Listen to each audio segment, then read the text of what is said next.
Blessed love and peace in Rastafari. It's been a minute since I do one of these joints, and actually, it's healing. In that duration, we're able to complete a publication, official, on Blurb. Um, Not a commercial, but it is a shout out because it's a service we utilize. So it's available. A preview is available, full preview available without cost. What? And if you want the download of the PDF, Crooked River Straight Path. That's That's not Blogspot. It's WordPress. So the publication is called World Lit, a study program. It includes a study program of understanding having further world literacy. It features 124 legends from around the world to learn about the history, the legacies, the lineages of the world. There's a series of maps, geography, topography, migration, civilization, to give, again, context and like proper foundational knowledge, literacy about world civilization. So there's actually, I mean, little original writing. All the articles are gleaned from Wikipedia. We're not charging money for this joint. The money that's charged goes to Blurb for the services of printing, but we're not doing any. We don't have anything. We got to pay the same amount to get a copy of it ourselves. How about that? So, anyways, that's the joint. Now, that's something that's completed this past week. Hallelujah, give thanks and praise. Alhamdulillah, Baruch Hashem, Jayom, Shishim, Medo. So, that's just this past week, and that's actually a progress. It's a process, and well, the big thing, like what makes our provision of this information unique and particularly valuable is that we provide a methodology for studying these teachers, and this is an introduction. This is a beginning of further literacy, further study. And so even how we present, and additionally the information in the lineages, there's a very intentional, and it's a very natural and like solid, all thanks and praise to the Most High, methodology for learning about world history. Any methodology is going to have some type of civilizational bias, linguistic bias, and additionally, but this is thoroughly. I'll just say what it is. What we look at is the rivers. And then we look at the areas around the rivers, the regions around the rivers, and then we present the teachers and the civilizations in that sequence. So we look at the Nile from the Great Lakes region of East Africa as like the beginning, and we can look at anthropologically and archaeologically those things. But even beyond that, that's just what the world wisdom shows. There's a civilization beginning. World civilization, at least in the Eastern Hemisphere, beginning in that realm. And in the Western Hemisphere, there are a number of scenarios. That's another story. It's the same story later on, God willing. So Nile, then, very simply and logically, we just circumnavigate the coastal area of the big landmass of the Eastern Hemisphere. So it goes from the Nile all the way west towards the curve of Africa, to the Twi-Ebo River, Congo, and the Zambezi. And then it gets back into the Middle East, into the Sea of Reeds and the Arabian Sea, back to the Euphrates and Tigris River, and it continues on. I'm not going to say all the rivers now, but that's the methodology. And so for each of those rivers, from the beginnings of the tributaries, from upstream, upriver, all the way to the highlands, all that region where the civilization is, the tribal peoples, and additionally, and all the people, the well-known people, Hannibal, Shaka Zulu, and additionally, just to name some few from the rivers that I just mentioned. That's how we list those legends by the regions of the rivers that those legends come from, generally speaking. And then continuing on around India, through around China, then Russia, Scandinavia, through Europe, then back through the Middle East. We do a little bit of an adjustment because it's a little bit of a I'm not going. The point is not to get into all detail right now, but there's a methodology for this. It's actually very simple. It's very logical. It's very natural. For the logic is very simple for a 3-year-old to understand. Oh, just follow the line around the big land and the rivers. Oh, that makes sense. Once you become familiar with the rivers, okay, and you have that intuitively memorized by heart, know it by heart, then you say, okay, who's that? Okay, what river do they come from? Oh, okay, there's that, and then you put it together, and then you start to see like the movement from the Nile River into the Fertile Crescent that goes into Mesopotamia and the Tigris and Euphrates. And you see like the civilizations that emerge, and you see the timeline of the relationship, and additionally, and then you see the migration into the Indus River civilization area, the Tibetan Plateau, and circulating in additionally. And so the rivers provide that foundation, that natural, simple, foundational understanding and context to understand civilization. And then being introduced to these teachers, or these legends, because they're not all teachers per se. Well, everyone's a teacher, but professionally or predominantly, some are further devoted to the vocation of teaching than others. But these are legends. So just looking at the legends in comparatively objective methodology of just the circumnavigation. And so then when we complete the circumnavigation, goes all the way into the Mediterranean Sea, the Black Sea, the Caspian Sea, and then it concludes with the Jordan River. And that kind of like, it brings it lightweight, literally full circle in terms of the Eastern Hemisphere. And that's basically the springboard for going to the Western Hemisphere. And there's very intentional and civilizational connotations and implications with that. But that being said, that's like the bridge to continue with the Western Hemisphere. And so with the Western Hemisphere, we begin with essentially, to be honest, with the Taino, honoring the Taino, recognizing that being the point of first contact, even though East-West relations begin centuries before that. But just that's a general frame of reference in world civilizational common knowledge. So we're honoring the Taino with that, and then from there we go with the land of the Apache and the big river that goes through Apache land, and then again circumambulating the coastal line of the Western Hemisphere, the one large Western Hemisphere landmass that goes around to the Mississippi, to the Geechee. There's a specific term we refer to it, the Turtle Island River. We utilize I think it's Anishinaabe or the Haudenosaunee, but either way, it's new to me, so I have to work on my memorization, because before that we called it the Algonquin Haudenosaunee Cherokee River, but now we're referring to it as the Geechee Makanaak or something to that effect. But anyways, it continues. The circumambulation continues in that way around the west coast, all the way down through paralleling the mountain ranges, all the way to the Aztec land, Mayan land, circumambulating around Inca land. And then coming back up around Guarani and the Tupi, and then eventually to the Yanomami, and then again full circle. So that's interesting, actually. Consideration of including the Arawak as like the concluding element.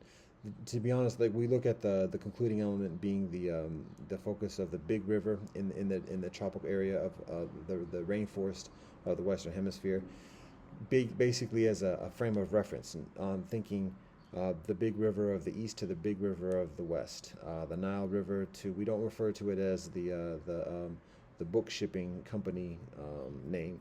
We refer to it as either the Yanomami River or the Inca River, because again, even though the Inca is further west of the mountain ranges, primarily, again, it's the civilizational frame of reference. Incan civilization is already established and known around the world, and that's the nearest native sovereignty that is commonly known around the world. In the midst of that river, that is also known around the world. So we can talk about Machu Picchu and additionally, but anyways, that's the frame of reference from the Nile River circumambulation all the way to the Inca River. The Yanomami actually live on the river and it's indigenous to the river. That's what we refer to as a name for the river for many years, and we're adjusting at the moment to utilize the word Inca to honor that, or to refer to the river and honor the native kinfolk and experience and tradition and heritage of the land amidst that. So it also provides some interesting contemporary sovereignty type of implications. But that's another story. All right. So, anyways, we complete the book. So that's the beginning of like looking at the legends, and identifying these legends as a whole. This is my point right here. Is not to like to explain the book or whatever, but that's what class is for. That's what the courses are for. To get into that discussion. And additionally, that's what the book is for. So at the moment, that's not what this recording is for per se. What I will say is that the methodology for identifying the legends is long time studies and prayer and meditation and practice, consultation, reasoning, and further. Not just myself, but many collective kinfolk. The main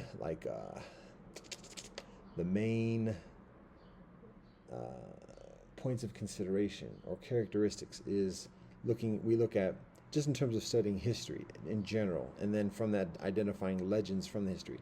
We look at teachers in schools, we look at inventions, we look at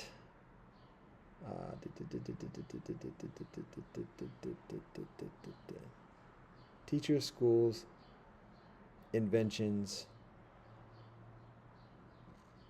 treaties between feuding groups, and migrations. Those are the primary elements, and we can distinguish between teachers and schools as well, because that's it. But anyways, teachers and schools,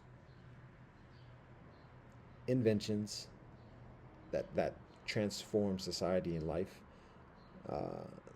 treaties that establish peace, and migrations. So we don't look at as much kings or conquerors or wars and those types of things. They're definitely relevant in addition, but in terms of focal point, the world is a huge thing to study, and so we have to prioritize what we study, and that's how we prioritize. Now, in that, what we do observe is that all those things, wars, disease, natural disasters, it's actually just a natural methodology of migration of life and energy. And that might sound like a very detached, callous thing, but it's just recognizing that. So it's not a matter of like vilifying or whatever, but just it is what it is. Now, the reason why we focus on teachers and schools is because it gives us guidance about how to get through these things today. So and be in relationship and know who we're dealing with, because all these teachers and schools primarily have ongoing legacies, have ongoing lineages of students and practitioners and teachers and elders at this very moment, on this day. So that's part of the purpose and the pragmatism of these studies. So 124, 124. That's the book, and then we have the methodology of studying each of these, and there's schedules of study, there's specific works to study. There's rituals in terms of knowing what the rituals are within different traditions and when the different stories and narratives are predominantly discussed. And additionally, we include dances, the traditional dances from the different regions, beautiful, amazing dances, because that's part of the balance of world literacy. It's not just a matter of being scholarly. It's a matter of like being in it and within the movement, and the purposefulness, recognizing like everything is conditioning. It's grooming. People are being, it's game, to be honest. It's academic game to learn one's own history or learn the history of others. But all right, before I get caught up too much in this joint, I'll explain the purposefulness and like the pragmatism of the moment. So when we study things, we can get very much into like this insular kind of experience, just in our heads or in the same kind of zone, actual room or whatever, and avoid or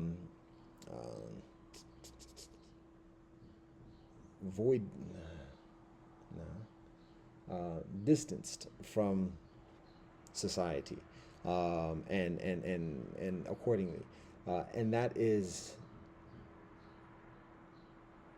imprudent And so our methodology of sharing world literacy is one that has the scholarly knowledge, um, and that scholarly knowledge is balanced with relationship and interaction.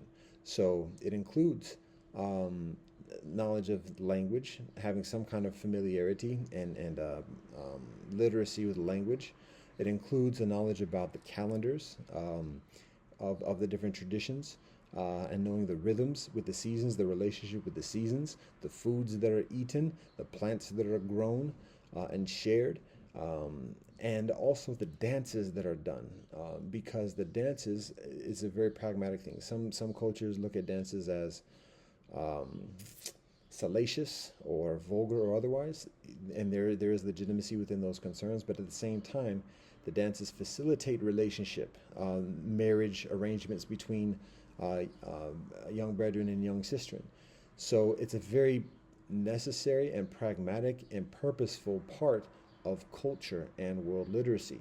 Uh, and that is something we observe in terms of being absent from the conventional way of studying world civilization, because many of these perceived social elements of culture are excluded from the repertoire of study, and thus it becomes a very cerebral, mental kind of thing, and loses that balancing experience of the physical, the relational, the natural, and additionally. And so, but when we look at the dance, it has so much resonance, and it also provides a healthy solution that youth, young women, and young brethren also are striving for in terms of expression and release, and heritage, knowledge of self, and relationship, marriage, and additionally guiding it in a healthy way. Because in these dances, it's with the community. Now, I'm not going to get too much into like the protocols, but that's part of the intentionality of us including the dances within this scheduling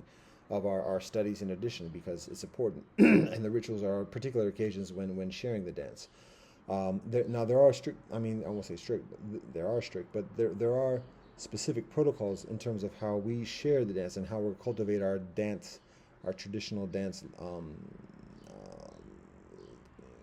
school or curriculum and methodology. It includes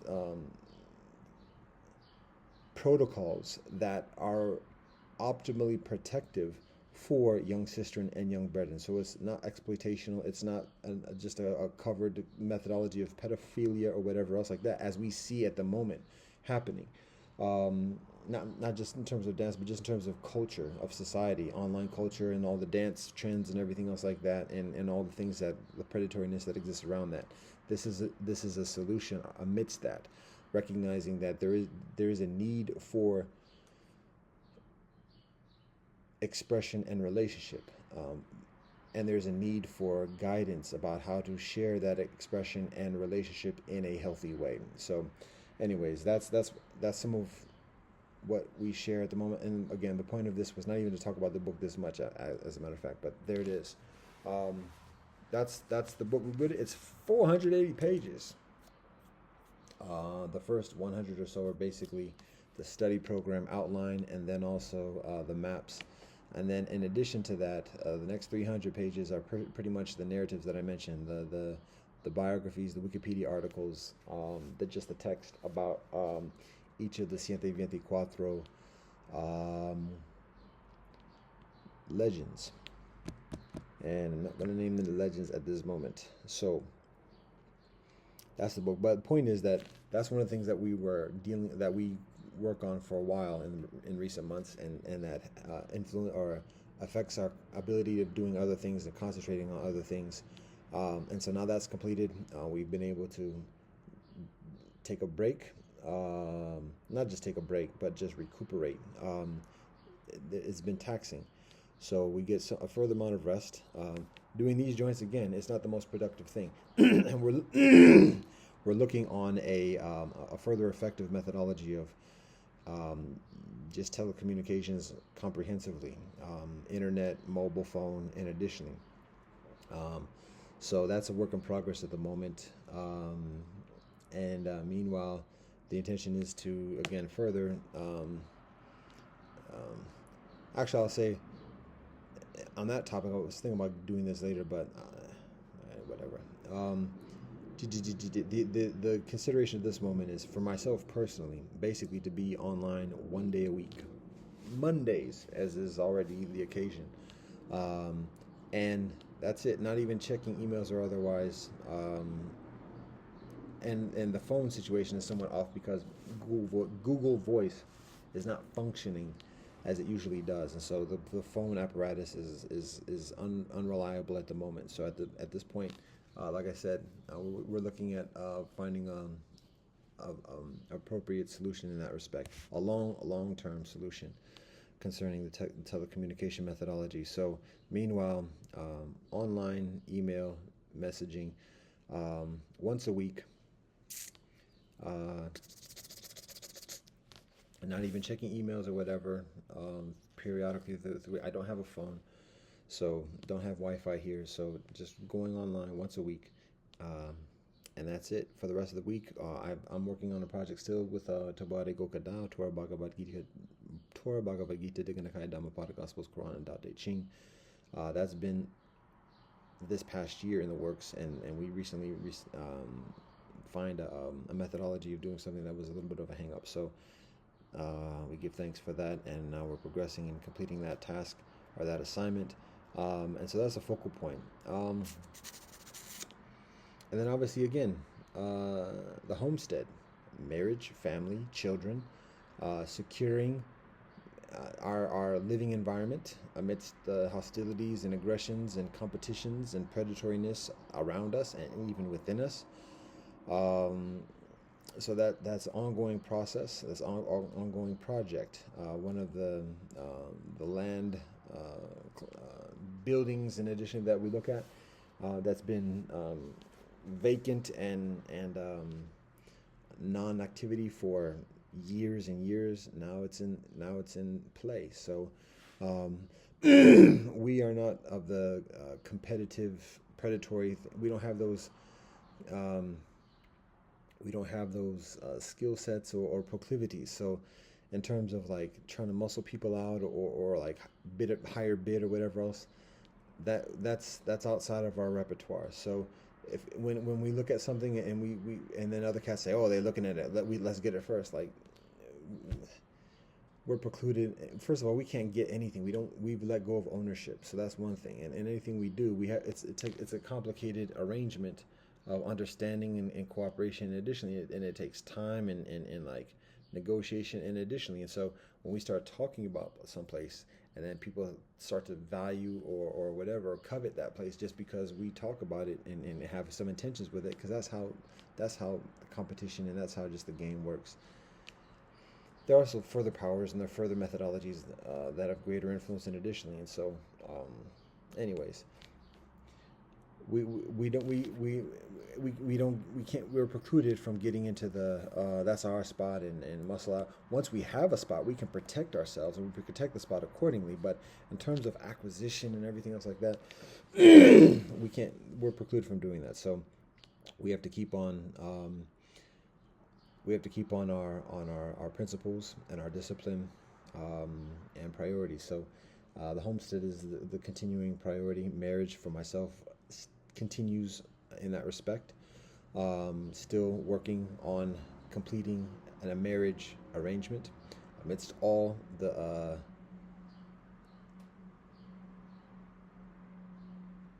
discomforts, cringes, and TMIs and everything else. That's the nature of truth.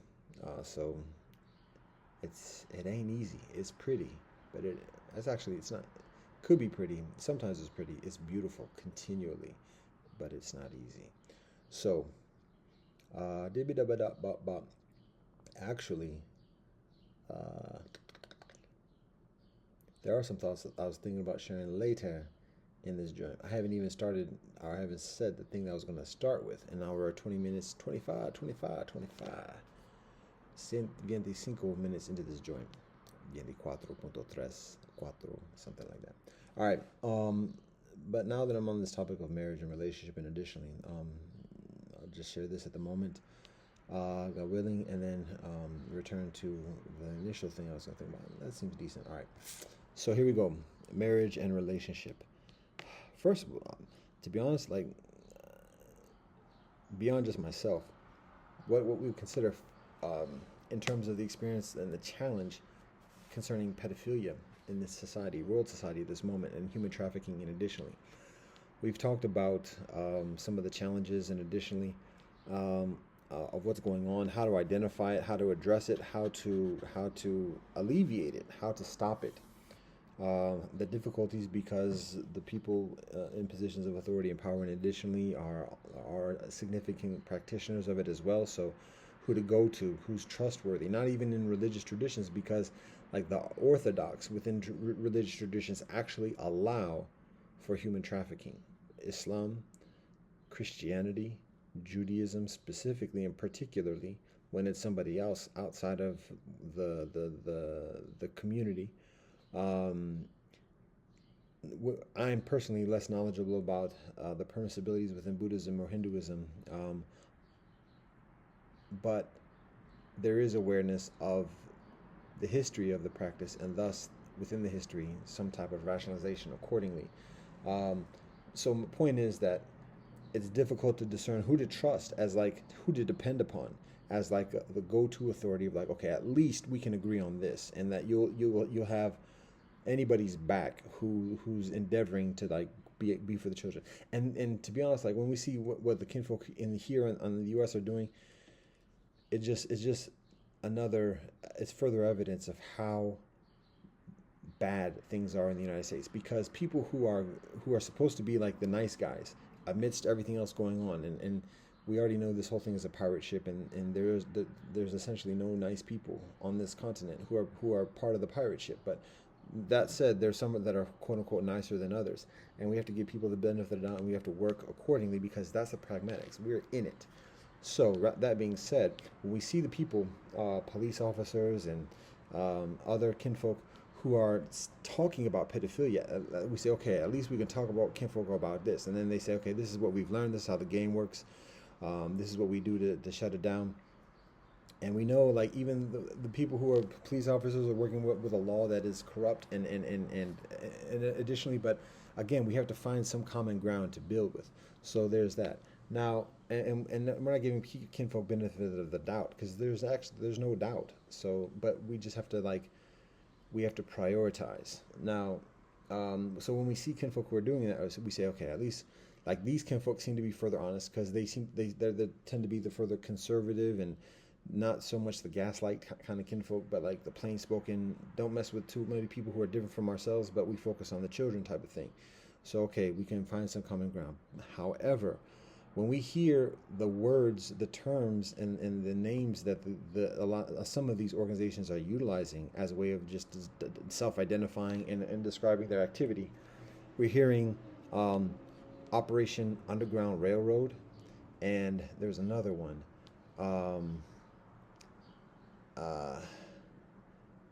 about just a slavery or something like that. And it's like, okay, like changing, first of all, it's beyond appropriation. It's atrocity, and it's building upon atrocity in the name of rescuing vulnerable people. And that is evil, plain and simple. Not hating, but it's evil, plain and simple.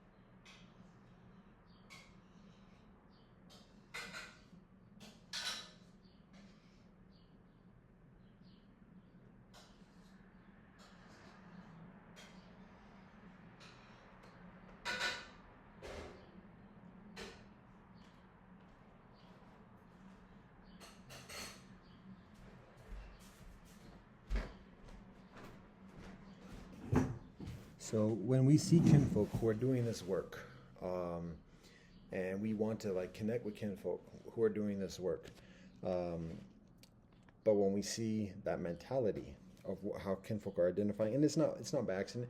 Kinfolk can claim to be ignorant or well-intended or whatever else. Bullshit. Shut the fuck up. No, stop. Sober up. Literally shut the fuck up. There's no accidents, and there's no ignorance, and there's no, oh, we didn't know. Shut the fuck up. That whole conversation is gone. You don't have the luxury of entertaining that. And so when kinfolk are holding that mentality on the front lines of dealing with the children's lives, and additionally, we slow up on that co-op situation, because that whole train is off the tracks, and it's off the cliff. It's going off the cliff, and so there's no time, there's no luxury to entertain the very skillful and intellectual bullshit that's been going on for a long time. There's no time for that. There's no luxury for that. So shut the fuck up. All right, I've said that part. Now, the whole point for all this was to say this: advancing the conversation, advancing how we look at the circumstances. One of the kinfolk youth shared about the 10 ways of helping children who are in those positions, and that's what we look for. What are the solutions? There were some challenges with some of what the youth there, but we very much appreciate what the youth are sharing, and I won't be further specific than that, although I don't think it's necessarily a secret or whatever, because this is public information or whatever in terms of the posting. So we encourage the youth, we encourage young kinfolk to talk about this and talk about solutions, and that's one thing that we find as a solution, is just talking about it and seeing who's willing to talk about it and who's not willing to talk about it. And those who are not willing to talk about it, that says a lot.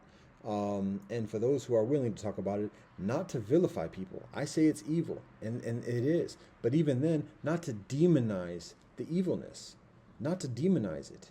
Now let's be mindful of that. Do you hear me now?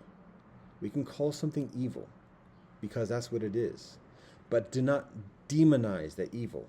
Not saying, oh, you're going to hell.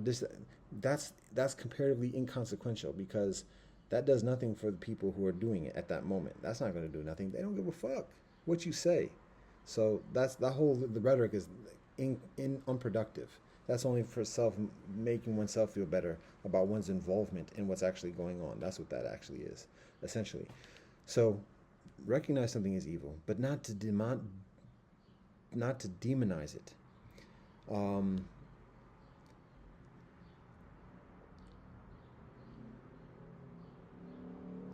So we talk about it, and we recognize, don't do that. Stop. That's not right. We can say that. We can go to the well of saying, no, that's evil. I've said already, like, everyone is devil and everyone is a child of God. I've already said that. I'm on record for saying that. So everybody is wrestling with those elements, including myself. So we recognize certain things as healthy and unhealthy, harmful and healing, plain and simple. And when we see kinfolk who are doing things that are harmful, acknowledge that, talk about it. So that's one thing, but it's beneficial to go beyond that. Well, to continue on for that, look somewhat further, what we recognize is that in dealing with particularly the circumstances of pedophilia, it's a very tenacious subject to discuss and broach, because the perpetrators, by and large, are brilliant. I won't say brilliant. I will say extremely intelligent. Brilliant has a connotation of also some type of altruism as well, light. So I can say genius. Have genius minds of manipulation and strategizing, yes, and further. So in terms of planning and trying to conquer pedophiles, it's not happening, because the nature of pedophilia is infused within the authoritative constructs of society. So there's no conquering pedophilia. And also, part of not demonizing people and pedophiles is a matter of recognizing the culture of pedophilia rather than pedophiles. Because pedophiles flourish within cultures of pedophilia. So in the demonization of pedophiles, it doesn't solve the situation because the pedophiles are pervasive and in the hierarchies. And eventually, occasionally, there is a pedophile here and a pedophile there that's sacrificed and given as a token capture or whatever. And oh, here's we've busted this pedophile ring and everything else like that. That's one out of 1,000.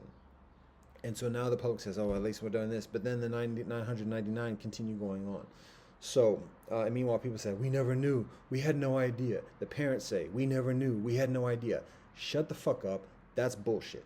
So, what we're talking about is, do I sound bold and loud and strong in the place where I reside?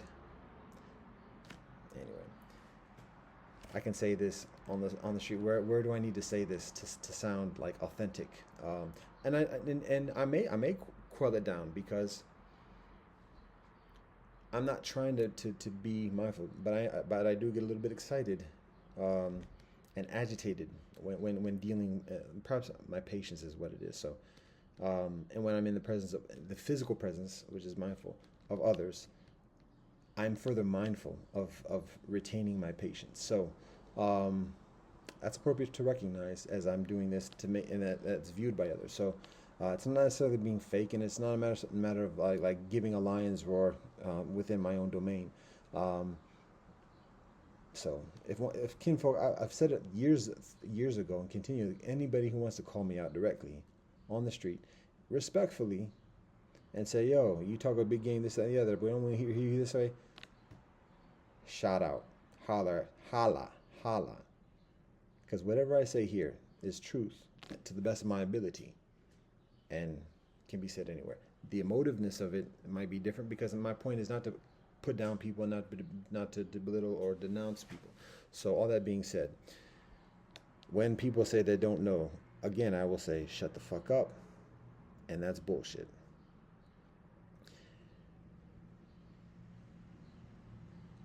We have to call ourselves out about what we allow within our midst.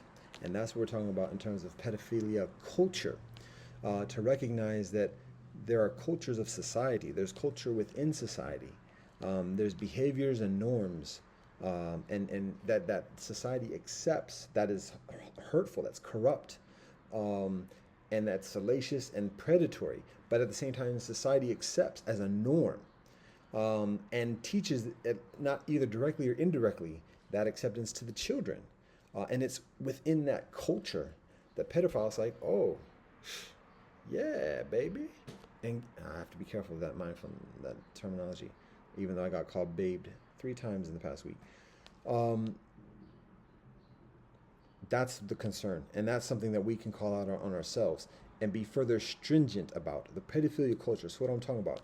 I'm talking about ads on computers for clothing, and additionally, with people, boys and girls, half naked. In addition, that's a pedophilia culture. I mean, don't even have to talk about social media and all the things that are allowed on social media in terms of messaging and direct chat, whatever, all of that. That's part of pedophilia culture. But particularly like old school stuff, I'm talking about like modeling. To be honest, yes, modeling, the youth pageants, and additionally, and what I just talked about dancing and what about all this, that, and the other? Yes. That's why there's protocols and how the dance is shared and at what age students in the dance programs are when providing public recitals and otherwise. So it's a prudent and responsible way of grooming children and youth to be spouses, to be married, and husbands and wives, and having children. To facilitate that process of procreation, it does require grooming and preparation, and accordingly, and dance is part of that.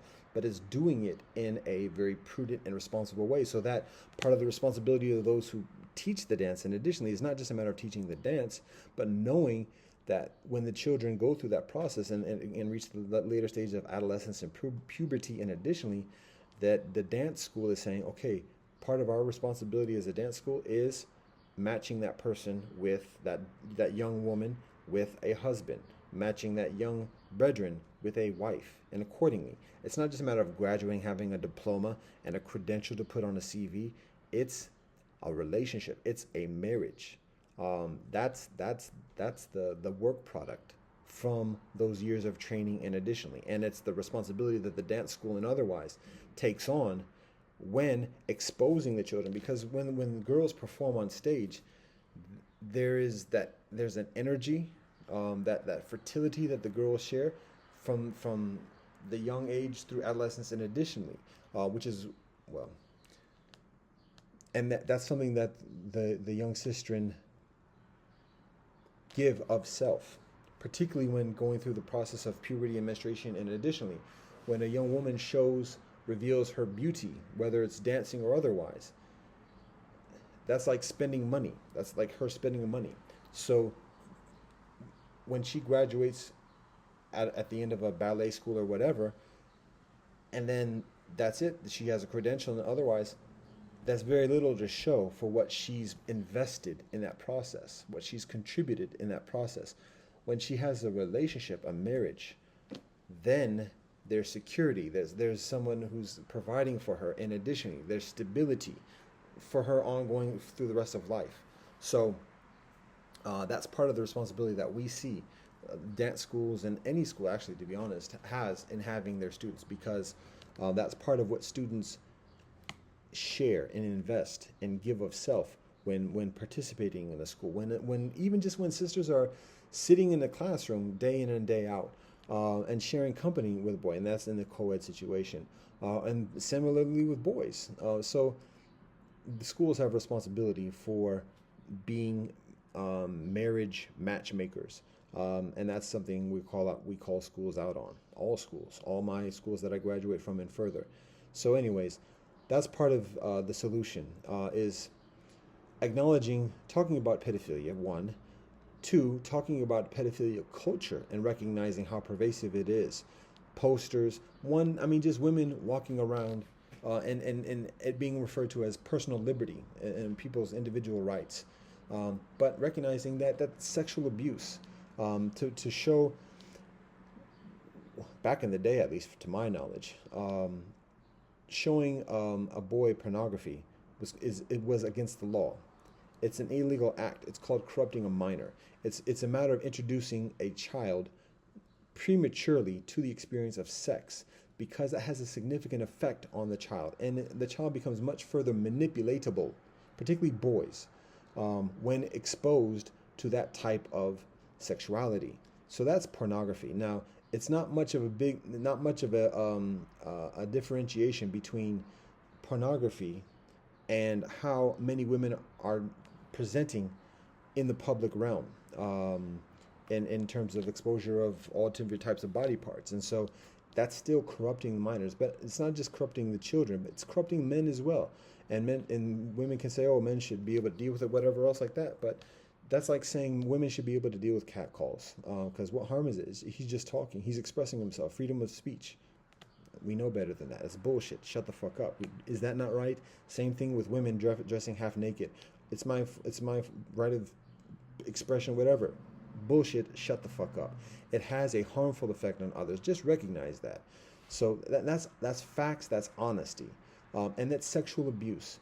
And it's pervasive, and that's part of the pedophilia culture, because when society accepts that, and when the men are too corrupt and sexually exploiting women to say anything about that, that's where the pedophiles emerge, because the pedophiles know the men are societally impotent. The men have little ability to address sexual abuses. So pedophiles now don't even saunter in.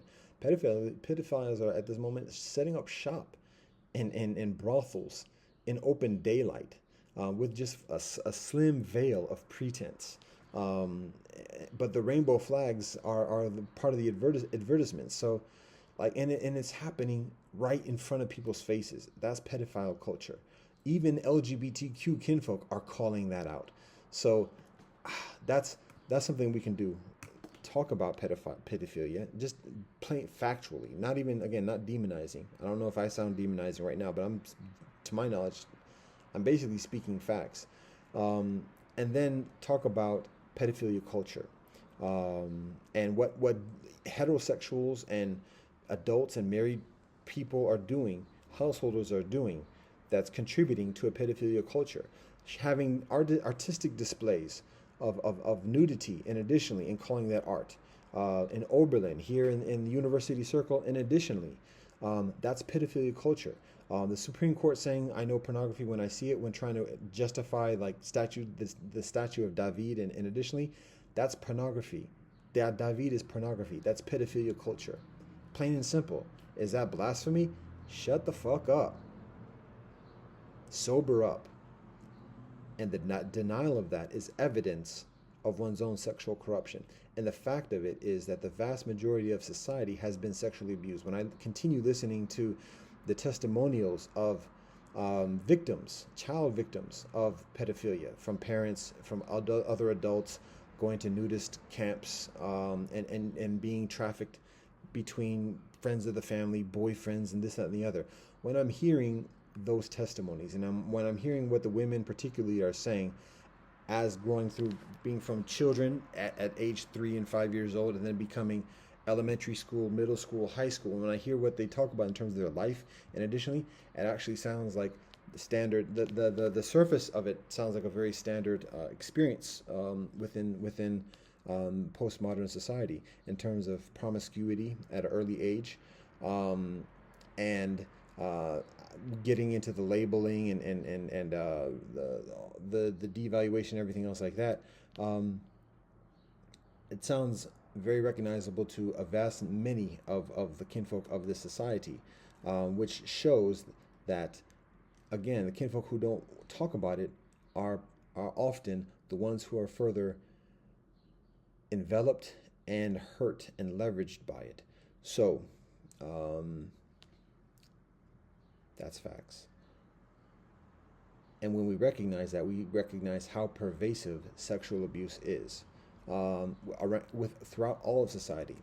And that sexual abuse, that pervasiveness of sexual abuse, is pedophilia culture. It is the silencing, it is the avoidance, it is the heads in the sand. There's a difference between heads in the snow and heads in the sand. It's heads in the sand that are hiding from things, and that allow pedophiles to just move about, and at this point openly recruit, groom, molest, and harm other beings.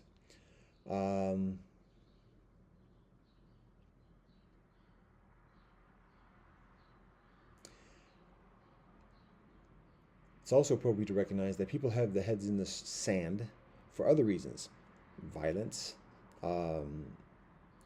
conquering other societies on this day, and doing all different types of atrocities and theft and robbery and plundering, pillaging and stealing of others, so that, again, in that behavior and being enveloped in it and providing riches and comforts accordingly, because that's part of the trappings. But because of that, being paralyzed in addressing domestic injustices, even within one's own house. When a father sees his daughter being exploited, he can't do anything, because if he does, the pedophiles know his game, and he knows that they know his game, so he can't say, "Oh, daughter, da da da da." He just has to say, "Oh, use some protection." That's the best he can do, because he's leveraged, and maybe gives her some gifts in that process, because that's what he can do. But that's where circumstances are at this moment, and that's how tenacious it is, and that's how much we have to speak about it. Now, that's part of it. So again, talking about pedophilia culture. Now, solutions. How about that? Half an hour, and now we're getting to solutions. One solution: to be proactive, and rather than both of those first two things were basically double negatives. Talking about talking about pedophiles, and then talking about pedophilia culture. Those are two negatives, double negatives. Those are two double negatives. So now we'll go into the affirmational. What we can do in the affirmational.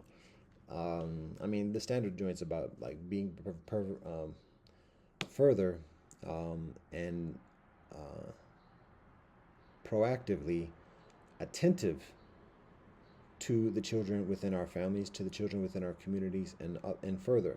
I mean, the basics of just like taking care of our families and our villages. That's the basics.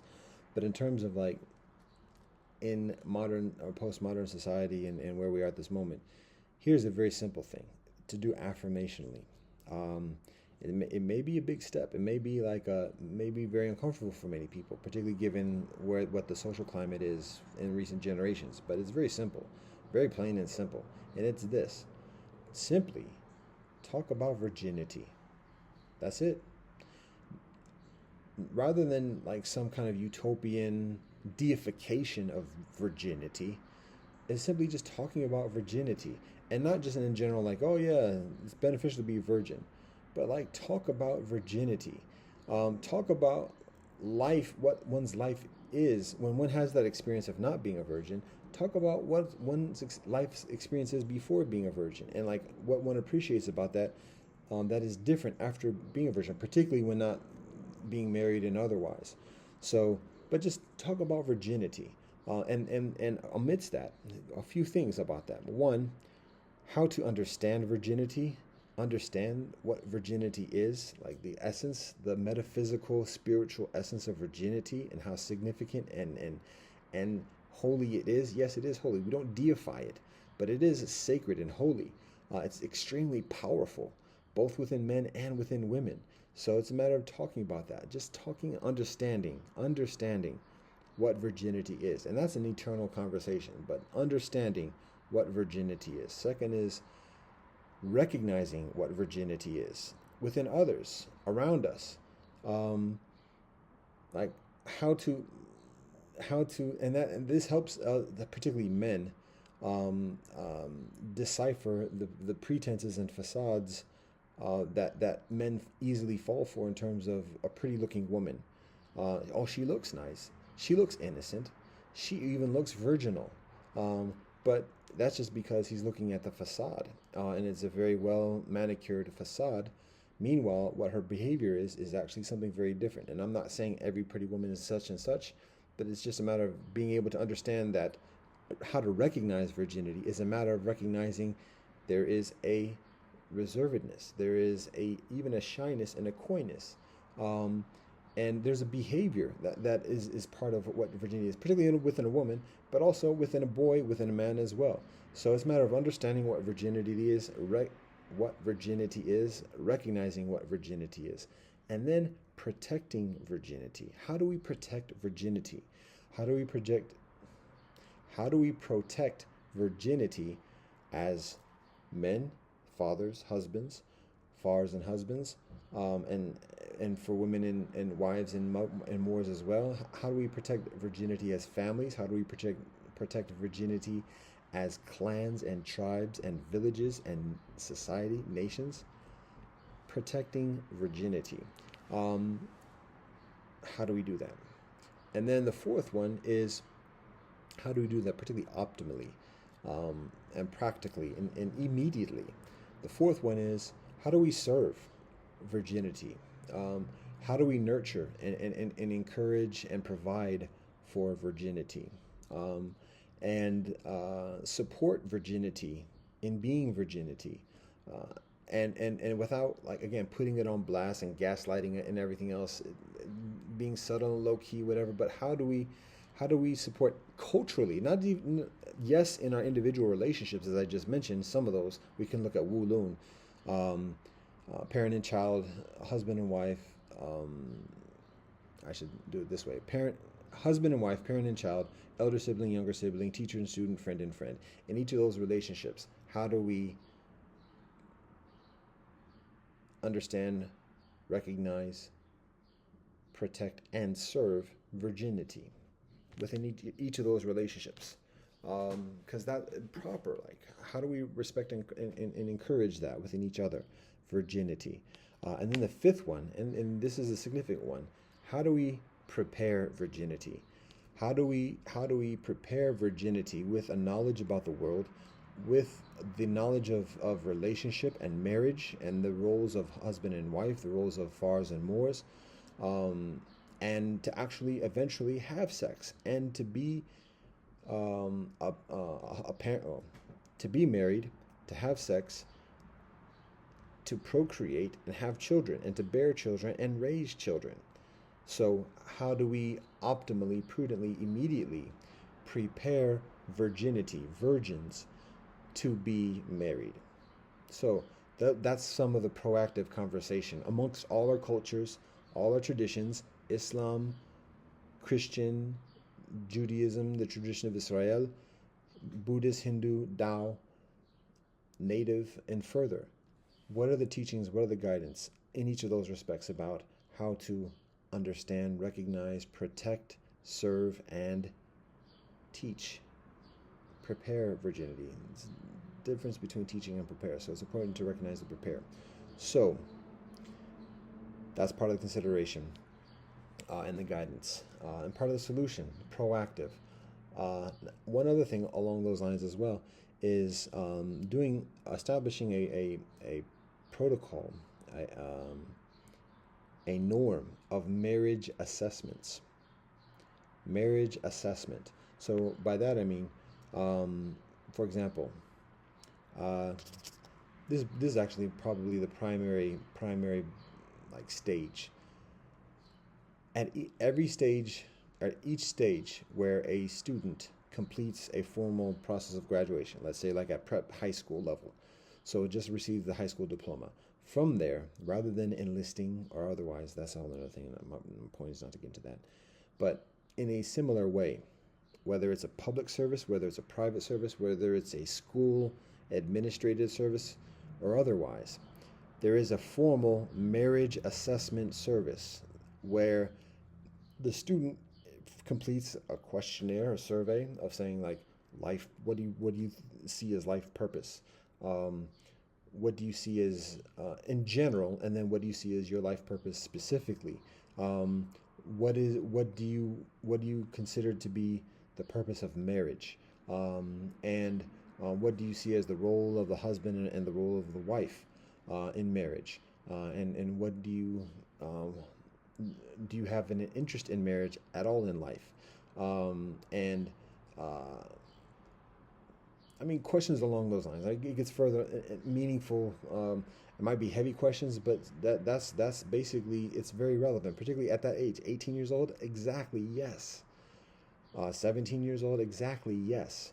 So, but completing that marriage assessment, and from that marriage assessment, like obviously it's a person's decision or whatever, but um, if a person is not very highly motivated to go to onto university and or otherwise, and is actually looking for a mate, then those collective marriage assessments go into like a registry or some other thing or whatever, and then there may be like, well, here's a candidate if you're thinking about marriage. Here's a young woman who's looking at marriage as well. She's just graduating such and such. Now that sounds like maybe a marriage service, a dating service thing. Exactly. Yes. Yes. Um, and that saves a whole lot, because if kinfolk are unmotivated to do studies and additionally, and rather than just bullshitting for the next 4 years because they know how to study and they know how to write papers, rather than bullshitting for the next 4 years and getting enveloped and caught up in all types of nasty stuff, um, after 4 years, yo, invest that moment at that time. How many people are doing gap years and traveling and additionally trying to find oneself? Guess what? Marriage is part of essentially like the main thing that people are trying to find oneself in. How do I rephrase that? The whole notion of finding oneself is,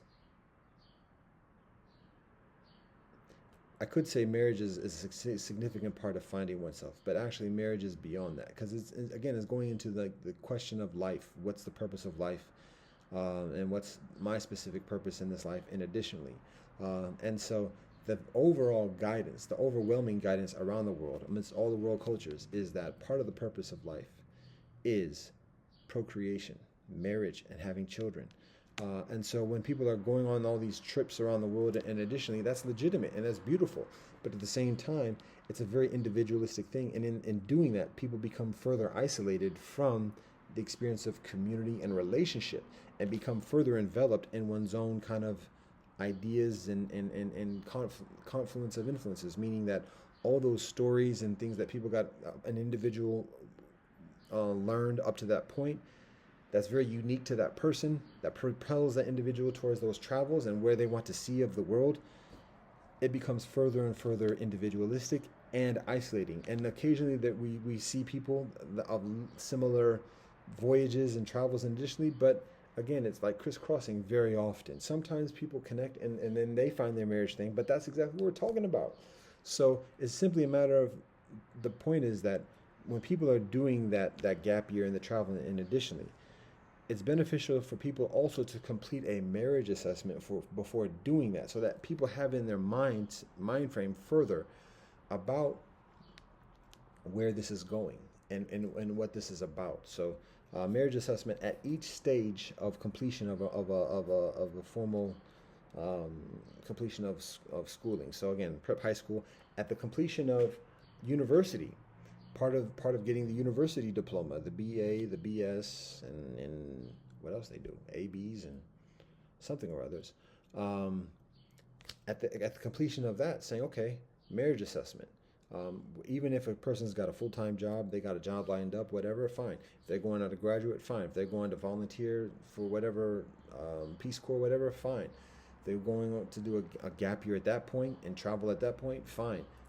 But part of the process of graduation is completing that marriage assessment. So again, there's that mindfulness of, rather than just getting enveloped in one's individualism, whether it's career ambitions or otherwise, it's a matter of like going through this serious, and the older one gets, like the further in depth the questions get of like, have you considered what age you want to have children, and what the budgeting? I mean, further detailed and heavy, because to be honest, at some point, I'm just about to like throw the bus under myself.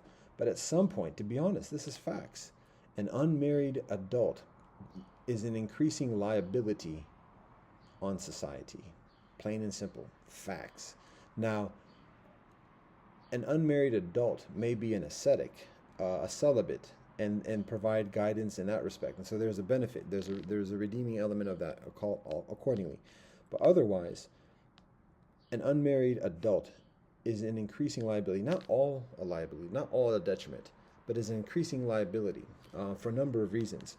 And also the marriage assessment also helps youth completing undergrad of being just chewed up by the corporate machine, that for that next, like their golden years of like 20 to 25 of just being worked to death, and being rewarded with high salary or whatever, comparatively high at that age, because it's not actually that high.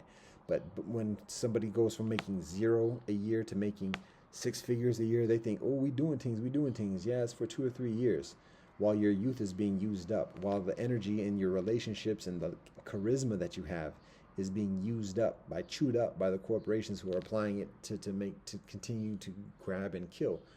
So that once like those 3 or 4 years of that golden age of the vitality and virility is spent, okay, thanks, contract is over. Yeah, no, not interested in renewing. And now what? Reassessment. So the marriage assessment before that helps people to put things in perspective, so that rather than just going home to the domicile and living alone and just like, well, at least I'm making bank and I could travel wherever I want, whenever I want, and I've got my vacation time coming up. Put things in perspective and have that mindfulness of a marriage experience. So anyways, now that those are at each of those levels: finishing master's degree, finishing doctorate degree, marriage assessment. It's increasingly, and again, it's a way of introductions as well, because the marriage assessment isn't just individualistic. It's a matter of having a counselor saying, you know what, you might want to think about marriage at this moment, because we're observing this, that, and the other, and here's a candidate here, and da da da da da. So that's part of the assessment. Every school should have this. It's not just a matter of a guidance counselor; it's a marriage counselor. Since from the years of high school, Now, that being said, to be honest, like legit, no cap, marriage assessment at the completion of middle school.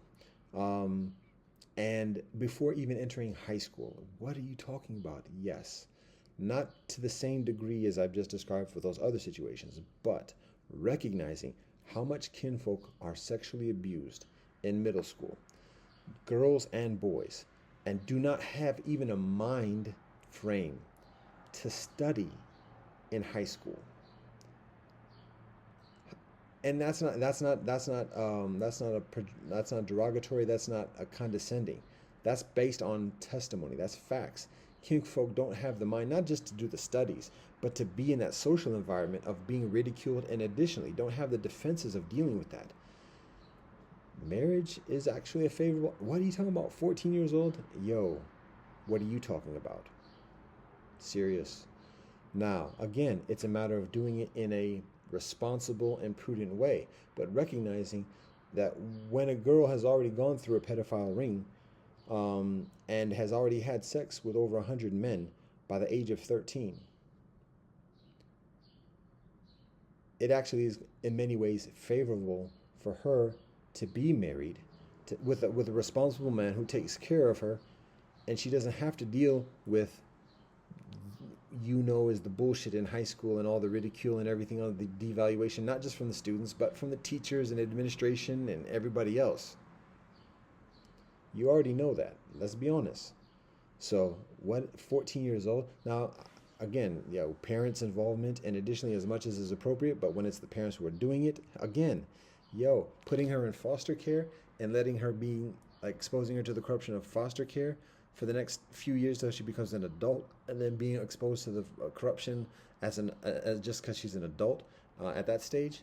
Or here's an unmarried 18-year-old, or and obviously a man has to have means in it, and additionally, but I'm just saying, a marriage assessment even at the age of middle school or completing middle school and before going to high school, particularly for those acute cases. And again, the questionnaire doesn't even have to be directly towards the child. It's for the parents to fill out, and additionally, but even particularly when entering high school, to have that mindfulness of relationship and marriage. When we were in high school, ninth grade, 14 years old.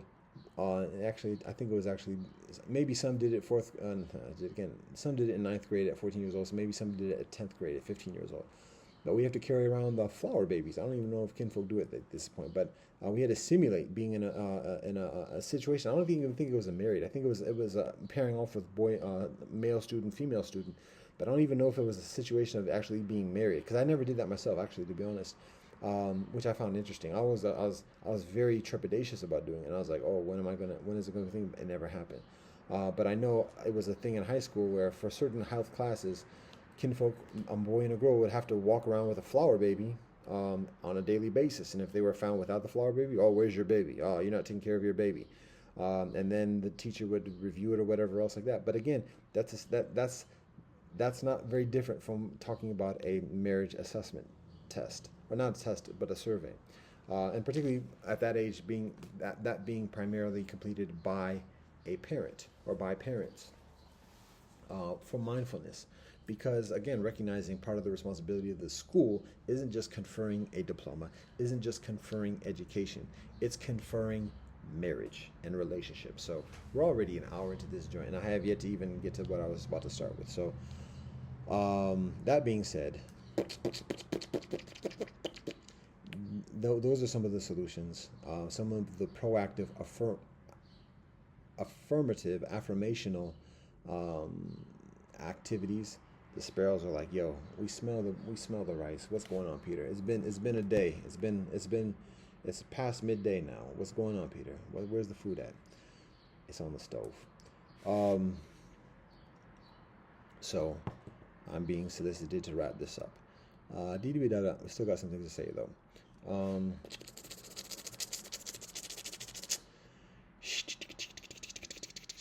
else? Oh, for myself, marriage. Still working on it. Two things I'll share that I think of at the moment. One thing is that paralysis. when a man communicates an interest in a woman, when a woman communicates an interest in a man. And so then like there it is. Okay. Then there's like both. There's like this kind of like frozen, kind of like smiley, like don't know what to do at this point on either side, and so it's just like a paralysis that preclude or prevents the actual confirmation of the interest, of the intentionality, even though it's like right there. It's like, and so it's that scenario of like being in high school or whatever, being middle school, and does this sound appropriate given the context of what I just talked about? But this is appropriate. Of like when like a girl talks about a boy to her friends, to her girlfriends, and then a boy talks about a girl to his dude friends, and so like the dude friends talk to the girlfriends, and so everybody knows like both the boy and girl like each other. Let's say it's like 16-year-olds or whatever. That's a little bit still kind of young, but still kind of like shy and nervous or whatever else. So like meanwhile, like eat at the cafeteria right next to each other. Don't talk to each other because just too nervous or whatever, too shy. And then like even like the groups might go to some place to the mall together, whatever else, and everybody's like laughing and like having a decent time or whatever. But the boy and girl still don't talk directly to each other. Very often, it takes the some people use the term wingman or whatever, but it takes, we'll say, an agent. That sounds very authoritarian, but it takes an agent, an agency, an agent, some kinfolk to step in and be like, yo, so and so, you like so and so you like so and so. Come on, y'all should connect. Now, that's not advocating improper relationship between a boy and a girl at 15, 16 years old. But my point is that when there is that affinity, that mutual affinity, there can still also be the stillness, albeit. Um, and it helps to have a third party mediary, and not a mediary because that's like in between, a third party, I think of the term shulchan, but like a marriage maker, a marriage broker. How about that? We'll call it broker. Yeah, still very to just be a very explicit and direct. So and so and so and so. Let's sign it. So all that being said, I find myself in recent years and even within recent days of that situation, even with all my proactiveness, because it gets to the point where I share much and I communicate much, and it becomes a point of like, what else do I say? What else can I say? And at the meantime, the sister on the other side is shows an interest and communicates an affinity and becomes further reserved or coy or otherwise. And so she may be like, yo, what's he waiting for? Da da da da da. Or why doesn't he just say it? Or why don't it just happen? So it gets to that point. And again, that's in recent days and in recent years and even within recent days. Now, at the same time, one of the reasons why I abstain from going forward is because there are occasions in the past when I do go forward, and then it becomes cringe, it becomes awkward, and additionally, so, and that might just be on me about knowing, picking times and this, that, and the other. Yet at the same time, it's also a matter of recognizing cosmos and universe. So, meanwhile, I'm still working at it. So, that's one thing. And what I also recognize is beneficial is regularity. The routines and the confluence of routines is a very prudent way of establishing, cultivating relationship uh, across the board, but particularly between a husband and wife. When the husband and wife are doing the same rituals, attending the same events, gatherings, breaking bread together, and additionally, that's just very naturally conducive towards that kind of experience of relationship. In studying these civilizations through the years or through the recent months, and these civilizations through the millennia, and how the relationships are established when kinfolk are living in the same village together with each other, tribes, and additionally, it's less of awkwardness or whatever. So it's just like, oh, yo, you have an available young man. Oh, you have an available young woman. There it is, plain and simple. Okay, next, who's next? It's like very, but in a postmodern, industrialized, complex society of individualism, there become all these complexities, intricacies of pretenses that the Buddha talks about in terms of how we value ourselves and how we value each other, and the false prioritizations and otherwise. So we get enveloped in our ownness. Um, and thus it becomes a further endeavor to navigate through those pretenses to actually connect and build meaningful, enduring, um, committed, procreating relationship. So, that being said, one of the things that is shared as a suggestion is, um, I don't have my t-shirt. Put it on right now. How about that?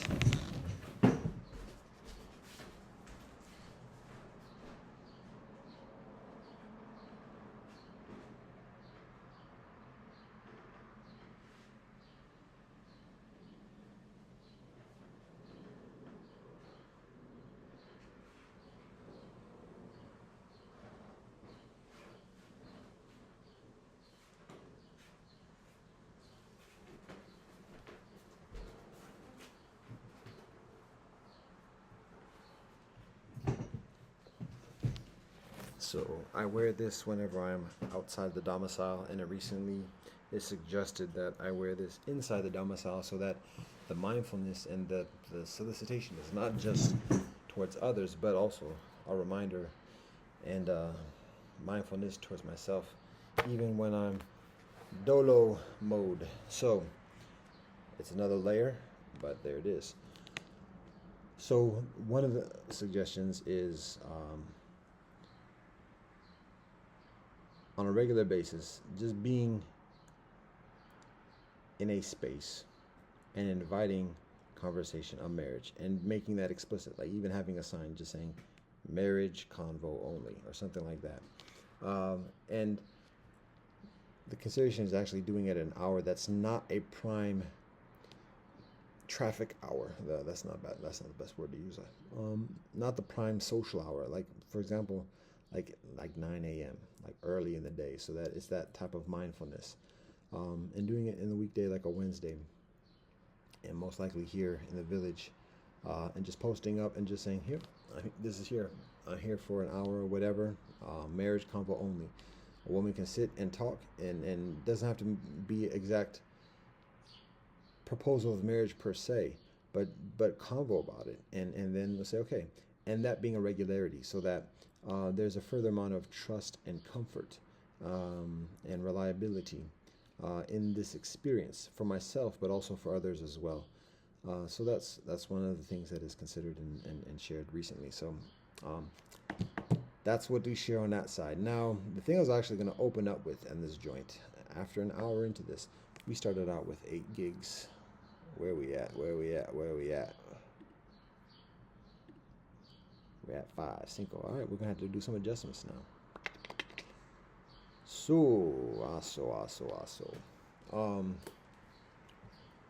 This is the joint I was gonna begin with.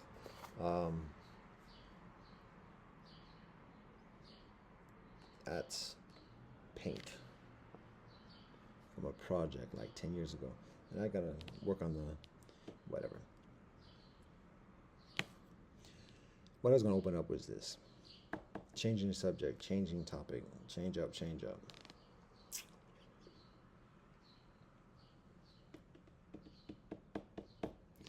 Think about it, if I should start with solutions at this point again. I'll start with solutions first, since I was thinking about starting with this story to begin with because it was relatable, but I've already started already an hour ago. So since I've already started, I might as well just continue with some of the other topics before getting to this, because this story joint lends itself towards further.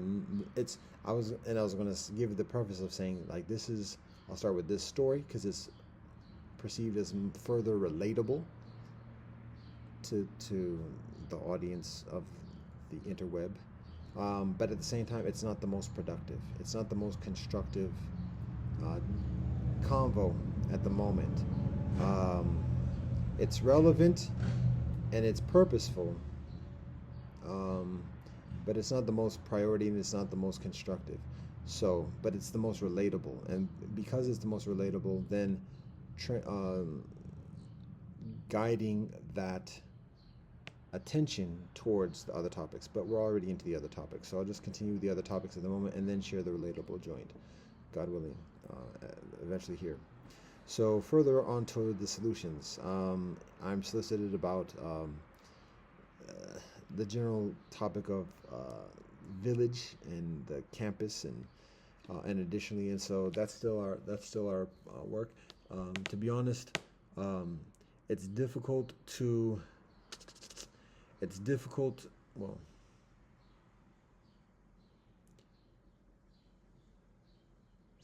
from our experience, we recognize that it's benefit to focus on our commitments, our focus on committing ourselves to projects and activities and routines with those who share the same discipline and priorities as ourselves. Um, what we observe and what we experience for many years in life is that there may be things that we have as priorities within our lives that other people have as an interest, a genuine interest, but not as a priority. And so when we endeavor to do things along these lines, whether it's a food co op or otherwise, people might be interested in it, but they don't have the same willingness to commit to it as much as we, or prioritize, like always putting it off, like I don't have time to do that right now. Yeah, it sounds nice, whatever. So we have to recognize the benefit of building and partnering with kinfolk who share the same priorities. And it's not just the same priorities, but also same discipline. Because that's how we get the priorities completed. That's how we get the job done. It's through our discipline. So it's priorities, but it's also discipline. So along those lines, in the meanwhile, the numbers are comparatively modest in terms of the concentrated work. The ideas and the knowledge is many, and we are solicited frequently of sharing these ideas, um, but we are precluded from following through in terms of like ongoing cooperation, even when we try, just because, well, I'm not going to get too much of that, but that's what we observe. So that being said, the big ideas about like village and campus and the refugee camp, and additionally, obviously, that's a lot of work. That's a lot of there's a lot of that's involved within that. It's a very practical. It's a priority thing because we're talking about securing our home front, securing our homestead, our families, wives and children, and further. So it's very much a priority. However, there are fewer people who share that as a priority, as a distinct methodology of living as village and otherwise. Um, and so there are many who like that idea, who support that idea, but abstain from sharing that as a priority. That's one thing. And then additionally, even those fewer numbers that do have it as a priority often are without the discipline of getting that done, because a lot of it involves letting go of a lot of the niceties that is experienced within postmodern society. So because of that, it becomes further involved. Now, that being said, we've experienced that for a number of years. We're progressing through it, and we still continue and to do what we can, particularly with our modest numbers. In the meanwhile, we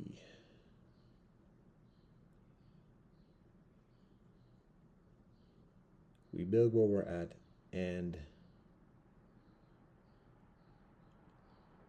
we commit ourselves to what we are able to do ourselves. That sounds very individualistic or very somewhat narrow, yet it's appropriate just to be honest and recognize that we encourage kinfolk to share the priorities, but we don't want to oppose that opinion, people. But for those who do have an interest, and for those who do have this as priority, we encourage kinfolk to cultivate that discipline, to share in the discipline, so that we are further effective in manifesting, because this discipline is necessary for manifesting. It's not just a matter of like arguing or being smart or anything like that. It's a matter of having the discipline day in, day out. How we invest our resources, how we invest our concentration, how we invest our hopes and dreams, even how we invest our conversations. That it's along these lines. Um, all right. Speaking in generalities, but meanwhile, at the moment, like I said, we looked at the space here in the Heights area. It's actually in EC. We find out who the owners are, but we still don't know who the owners are. It's a development corporation or whatever based in EC that's part of the Cuyahoga County. It's gone through the land bank process, and now, like I said, it's an activity, and there's a whole lot of deciphering because all of that actually may be very positive. It might be actually very favorable for what we're doing, very compatible, and even lightweight intentional. Because the activity started happening right when we started talking about the facility. So ain't no happenstance. But again, like I said, it has yet to be decoded. It has yet to be deciphered. And so we're continuing to follow up on it and inquire and find out the further details. But again, we're working with comparatively modest numbers in that respect. Now, at the same time, we have this guidance and this solicitation for village, and this is in a rural area, like I'll be specific. We're looking at Lorain County, which is in the vicinity of Oberlin, and having a larger area of land with nature, trees, woods, and additionally, and having a campus where we have an academy piety proper, so that both in this facility at Heights, whether it's the one on Superior Road that we talk about or another one here in the Heights, someplace in this vicinity, still having a place because it's still needed in the midst of the kinfolk here, of having again the Rastafari Kultuhus and a hostel, so that people can stay there, people can learn. We have a food co-op, and that's the main thing: having a culture house, a Kultuhus, where we share like the Rastafari culture and the liberty, the education. And have a classroom, a schoolhouse, as well as a co-op, a food co-op, so that we have health products, food, organic household items, soaps and stuff like that, that people are able to have. So that continues. That's still our venture, what we're cultivating here, step by step. And in the meantime, the Academy Piety campus, where people travel from distances and stay and study for durations. The World Literacy programming, and music training and additional components, the Pan-African Diplomacy and Native Heritage Center, and additionally, that being in the campus realm, in the country, where it's away from a lot of the static of the urban experience. It's quieter. It's in nature. People can go into the nature and get lost in the nature, and feel the healing of the nature of Inamaka. And they're also being an adjacent refugee camp. And I've described this before, but we look at a capacity of, to be honest, about 100 people for a refugee camp, and it may just be like one building or modest facilities, but the refugee camp that I stay in Denmark just a couple years ago probably has a capacity of over 1,000, maybe even further.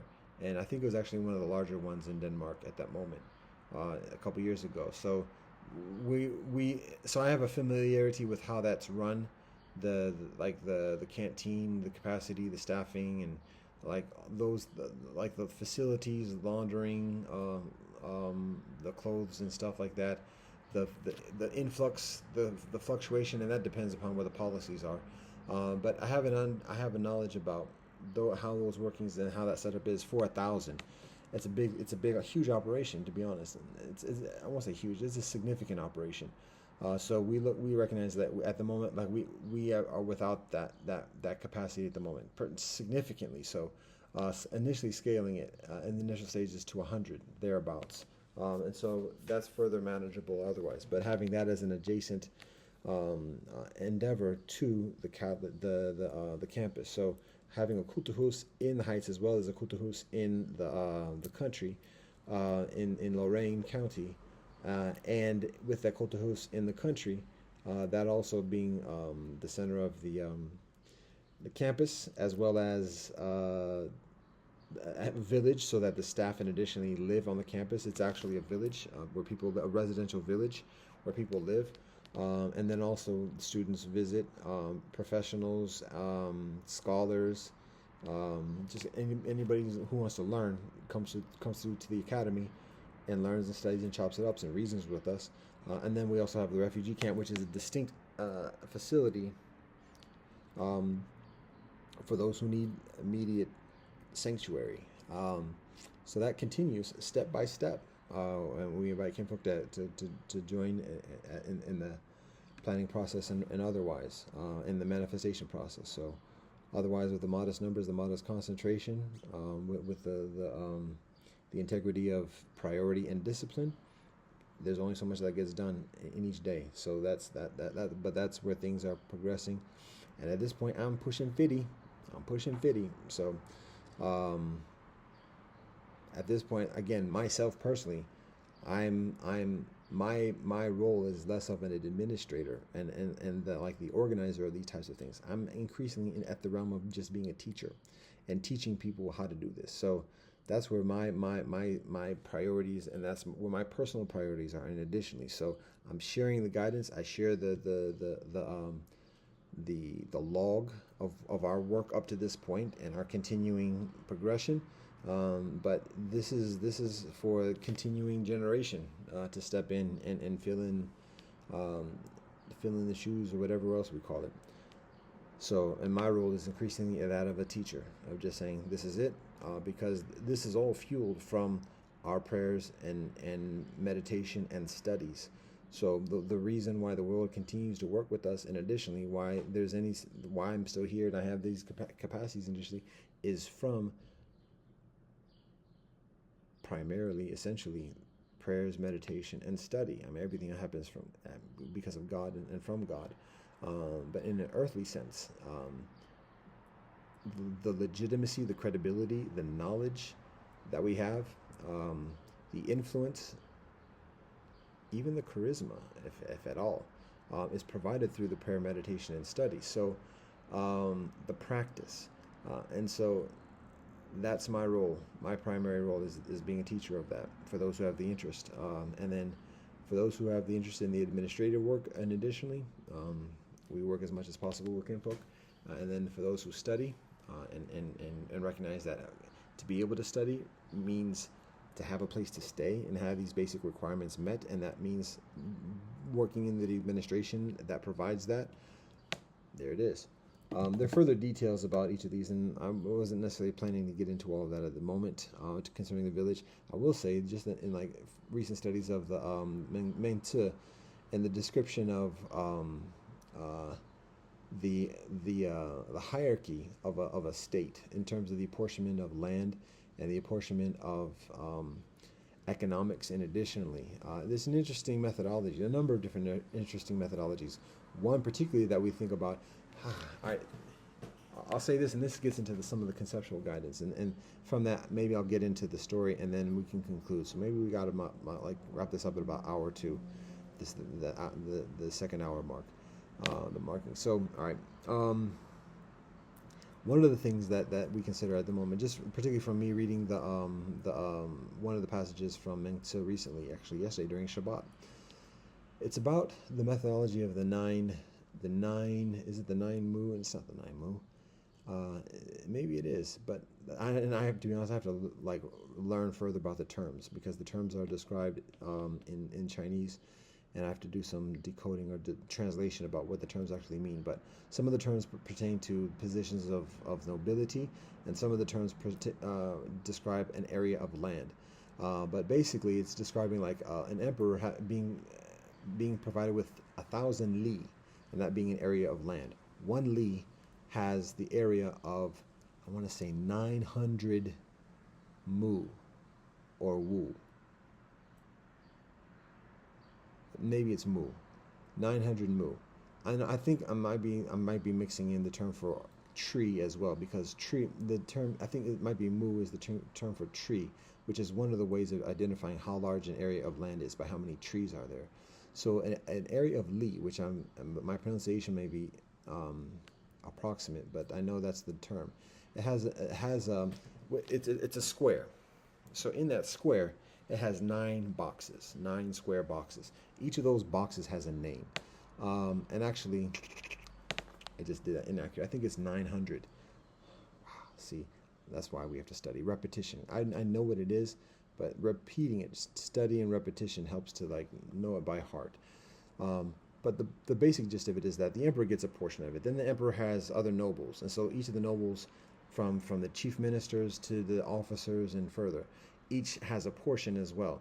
Then from the officers, there are the other categories of members of the collective, which include actually just simply the scholars. So there's the high-ranking scholars or the elder scholars, there's the middle scholars, and then there are the lower-ranking scholars.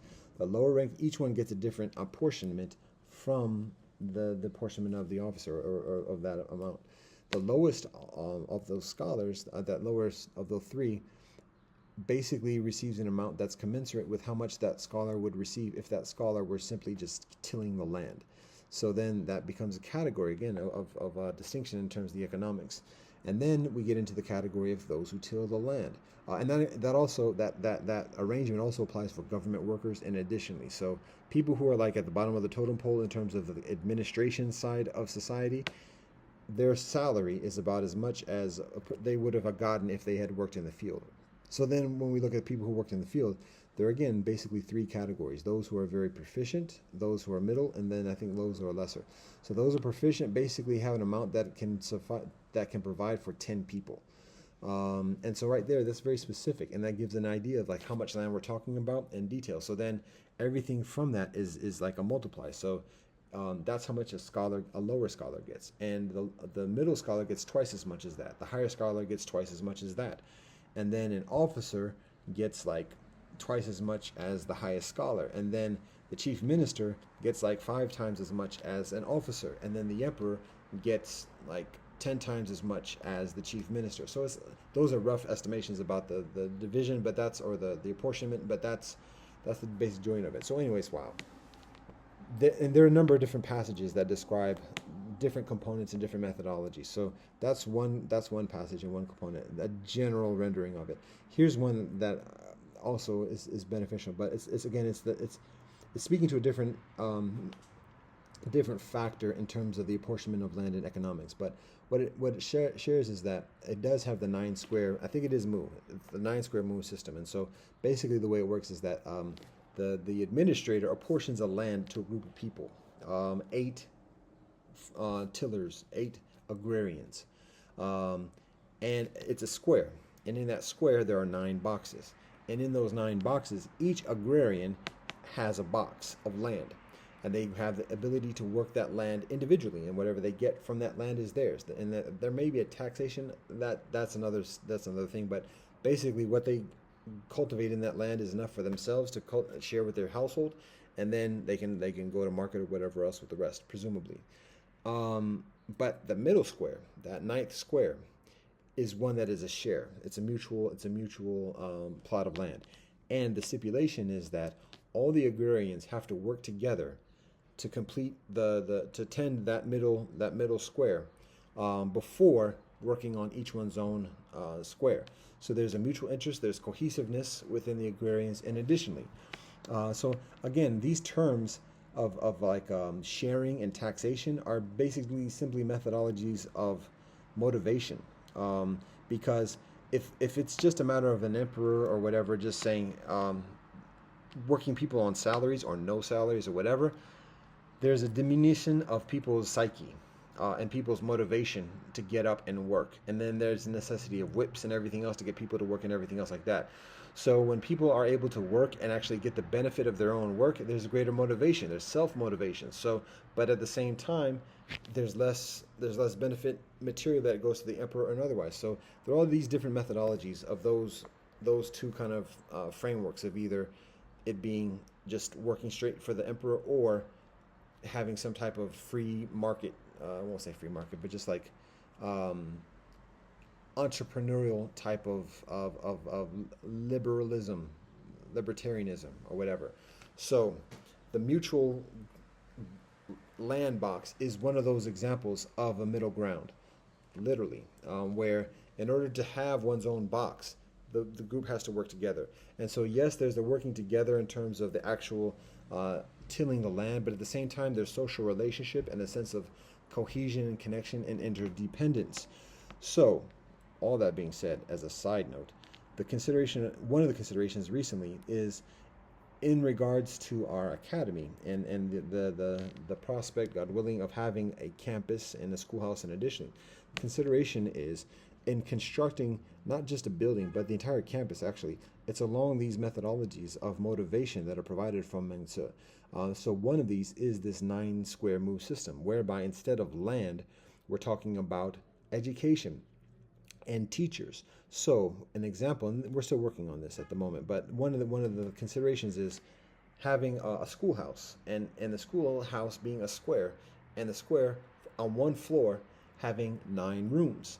And so again, each of the nine classrooms, and so each of the classrooms belongs to one teacher, and that teacher teaches what they want to teach, has the students they want to want to learn, and can charge whatever tuition in silver that they want to charge for that, and reap the benefit of that. What the taxation may be, otherwise, that's something we work on aside from that. But that's the general notion, so that a teacher has a classroom and has his own teacher's own students, and additionally, but there's the middle classroom that all the teachers share, and the teachers have to work together to establish the curriculum and all the workings of that middle classroom, even if it's hiring another teacher or a number of teachers to teach whatever that curriculum is, and then fill that curriculum with students at that moment for that semester before being able to offer any of the curriculum in the other teachers' classrooms. How about that?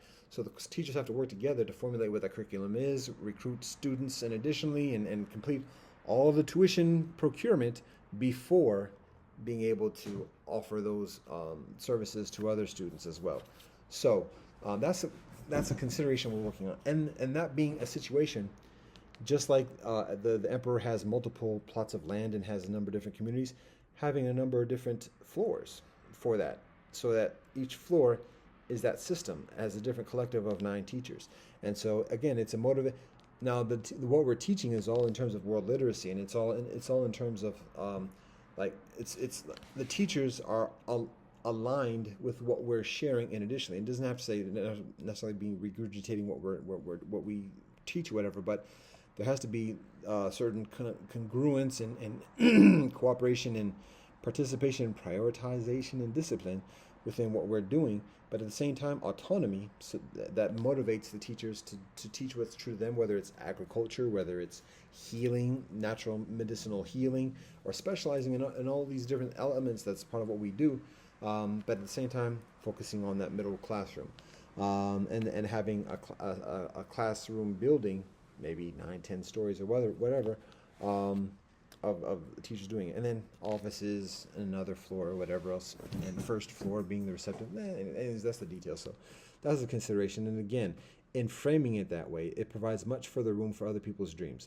Who said that? It's Russell Means, who said in a speech over 40 years ago, going almost on 45 years ago, 44 years ago, 44, he says, respecting our brother's vision. We're guided to respect our brother's vision. That's powerful. So this methodology attends to that.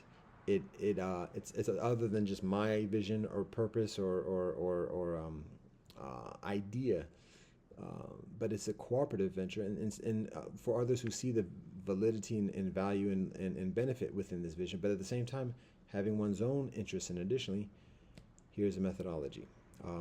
Each one has one's own classroom, and to teach what one finds relevant to teach for that moment, for that semester, for the next decade.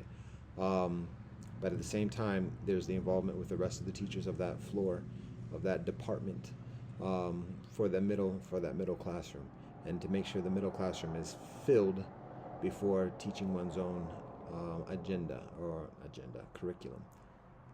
curriculum, agenda, potato. So anyways, that's an idea. Now, along those lines, what we be teaching,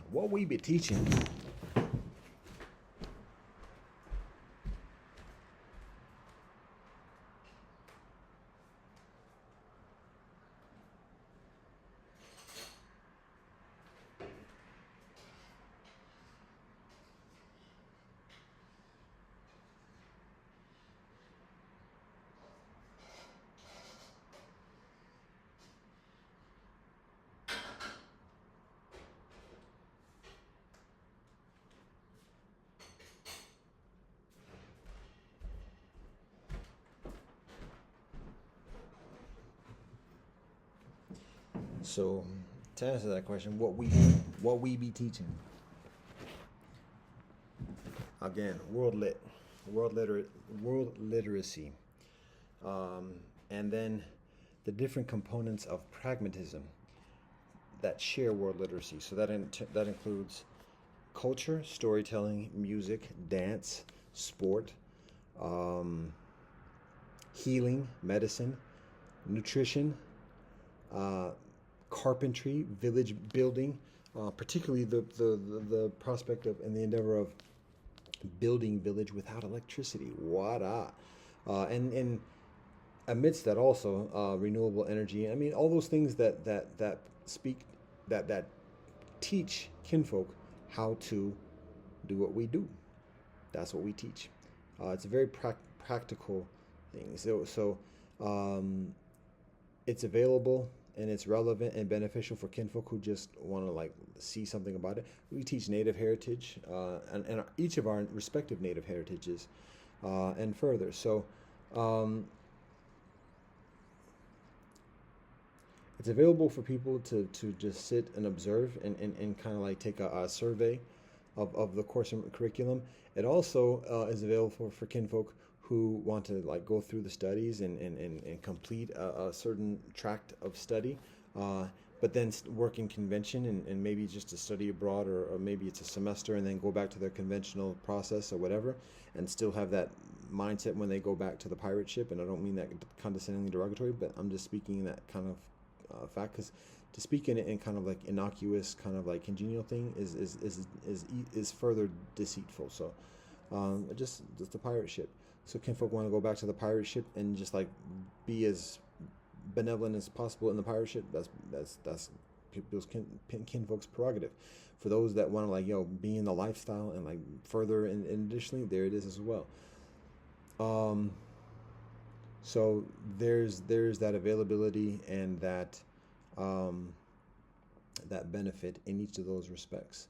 Uh, so one of the ways I describe our educational methodology is actually by a recent conversation and uh, a description of our vision. One of the things about the World Lit book is that it's much less spiritual per se. Like a lot of the stuff that we share in recent years, even in this past year, um, there's a lot of spiritually based or spiritual based information and discussion involved in it. And that's still relevant. That's who we are. We don't apologize for that. We don't hide from that or whatever else. But we also recognize that even in just including that within the material, it's off putting for many. So we don't necessarily intend for this recent publication of World Lit, we don't intend for it to be non spiritual, but we do intend it as a learning tool. And so just essentially by just focusing on the essence of having a literacy, a basic literacy, a foundational literacy of the world. Now it does involve religion. I mean, the prominent religious leaders are included within the material, the narratives, the articles that we include, and the different proclamations of faith that are actually disagreeing or seemingly disagreeing with each other. In terms of deities and angels and otherwise are included within those narratives. We just took the Wikipedia articles essentially as is. So we just present it for what it is in terms of, again, literacy. So, and that's pretty much the gist of the book. So it's other than our spiritual proclamations, we do give thanks and praise the Most High at the beginning, and that's just because we got to, and we want to, and we got to. And then we do share some additional things all the way at the end of the book, just because it's relevant. And anyways, there it is. And that was that. Anyways, it's there. So, and it's just a few pages out of the 480. Otherwise, the rest of it is just basically lists, maps, and Wikipedia articles.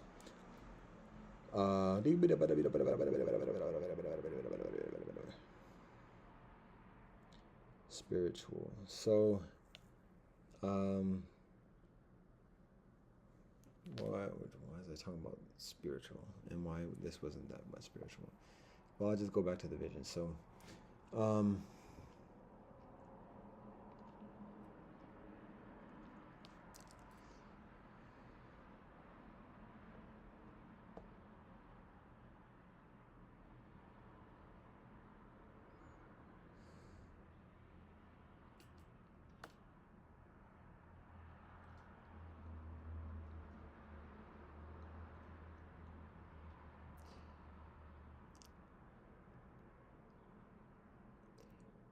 the World Lit book that is recently completed is particularly provided for kinfolk students today of many different ages, from the middle school level all the way to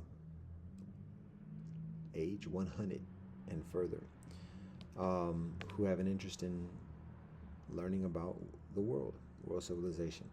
It's meant to be accessible for that study, to be genuine and accessible in that study. So um, it's a foundation for further learning. When one wants to learn further about oneself and where one comes from, and if those have an inclination of learning about others, there's this too. Um,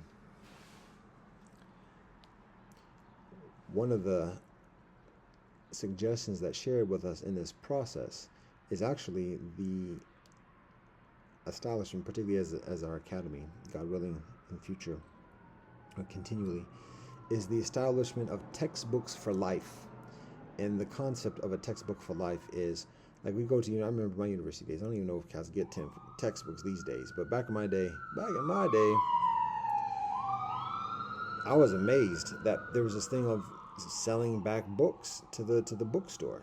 And it's like, why would I do that? I just got this book, I studied it. Yo, why am I going to sell it back? But eventually, even I did, because you get money back for it. So, particularly for those that aren't part of, like, those classes or courses that aren't that much of a priority, whatever, or very expensive books or otherwise. But it became like a normal thing. People would do book burnings. That's you don't, I don't know, you ain't gonna see that at HBCU.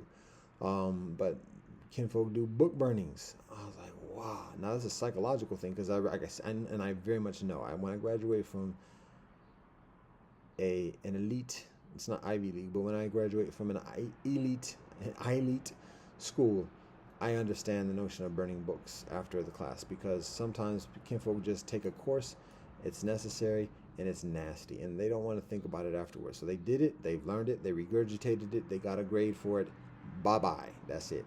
I understand that. I experienced that numerous times, but I ain't never burned a book for that. Anyways, point is how temporary the textbook is, how infrequently the textbook is referred to after a kinfolk completes a course. Some people, very infrequently, it's much further the exception than the rule. Some people keep a book, maybe one or two, or few that are important.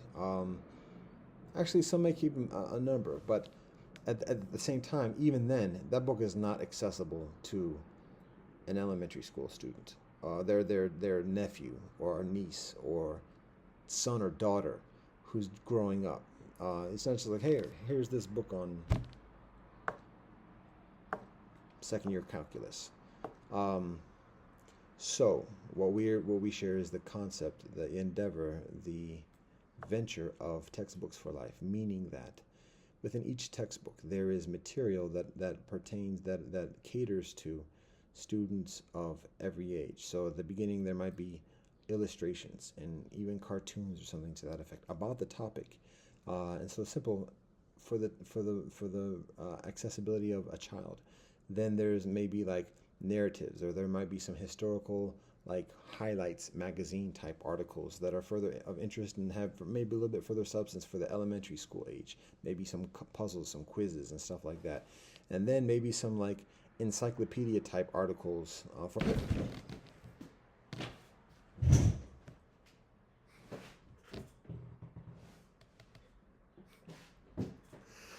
encyclopedia articles for middle school students and stuff like that. So again, stages, and then towards the end, it's the advanced level kind of thing. So, but at that point, that textbook has relevancy for students of all ages, so that it can be retained easier and further practically by students of different ages.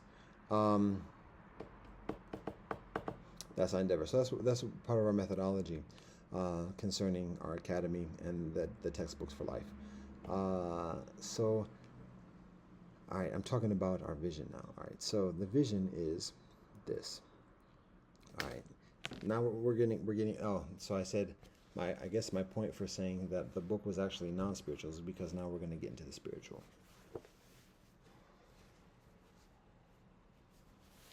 And this is kind of spiritual. It's kind of it's essentially universal, transcendental or whatever, but it explains like what we're doing in purpose and guidance and context and everything else like that. So here we go. It's like this, plain and simple. First, we say this. I just had this conversation with dear brethren yesterday. People talk about Generation X and Generation Millennia and Generation Z and all this other type of stuff. So we don't do that. We off that. We talk about the generations of electricity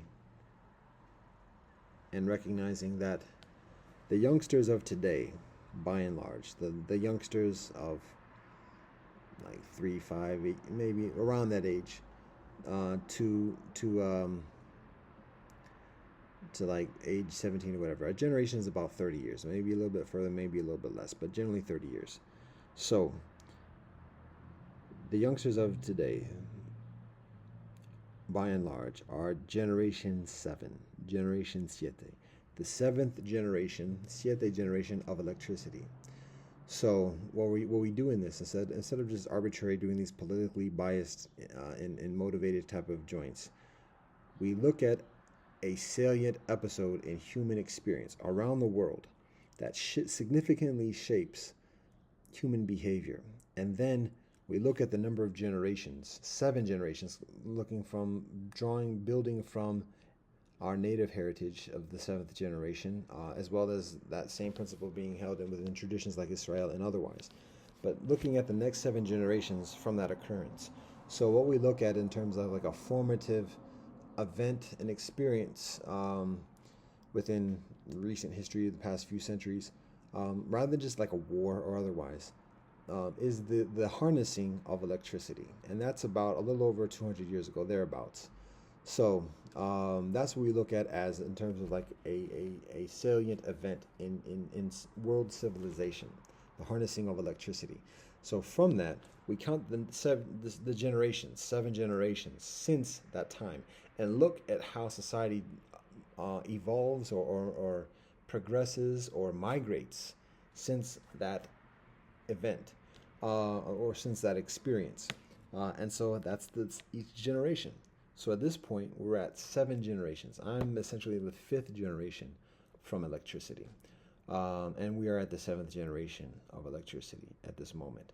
So now in that methodology, we are arriving at a renewal process. So now we're starting a new process because we're at the 7th generation. So now we start the next 7 generations. So what we consider what is a salient episode or salient experience at this moment that's not a war or otherwise.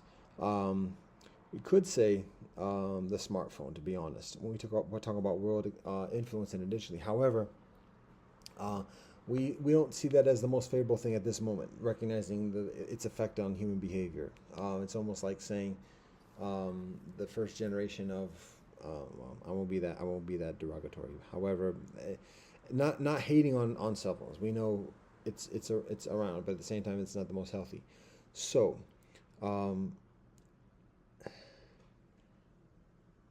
something else that we can identify as a world experience, salient, that's shared?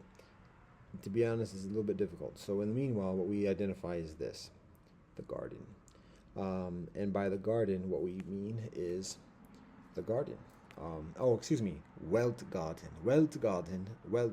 the world garden. And so, yes, we're talking about the primordial garden, like the Garden of Eden. Otherwise, the ideal location and experience of being from the different type of traditions. It's not a utopian thing. It's not a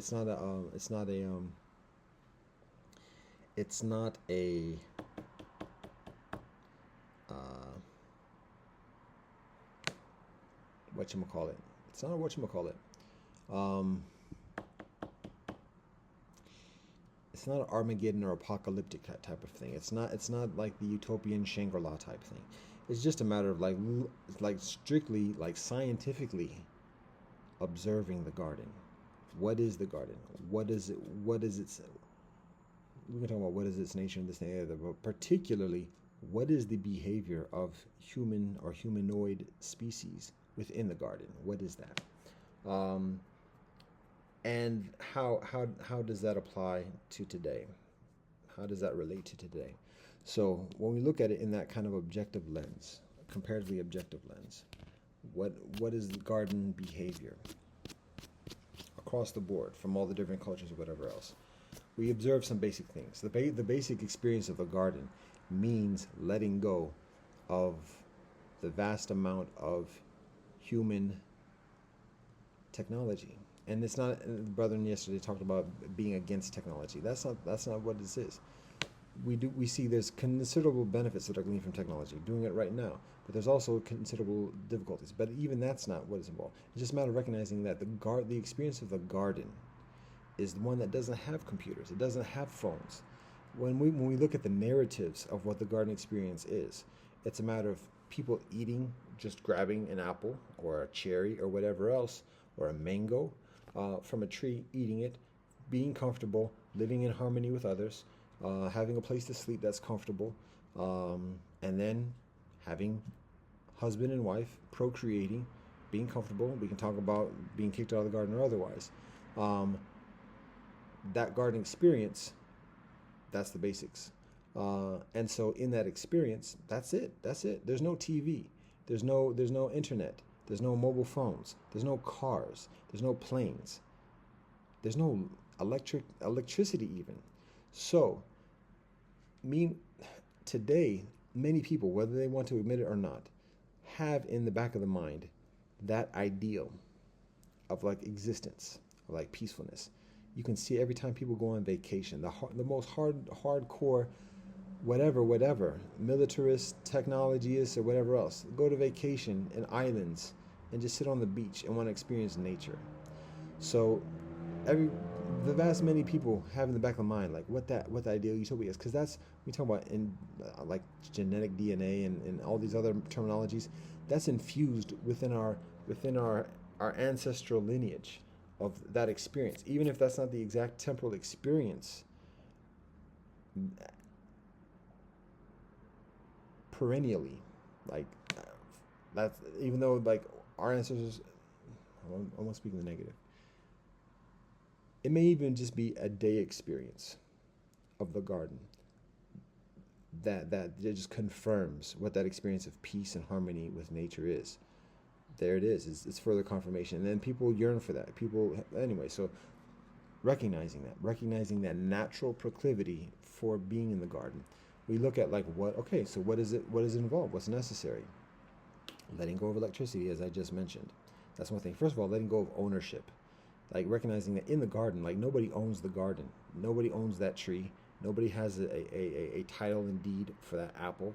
There's no market of exchange and whatever else like that. That's not the garden.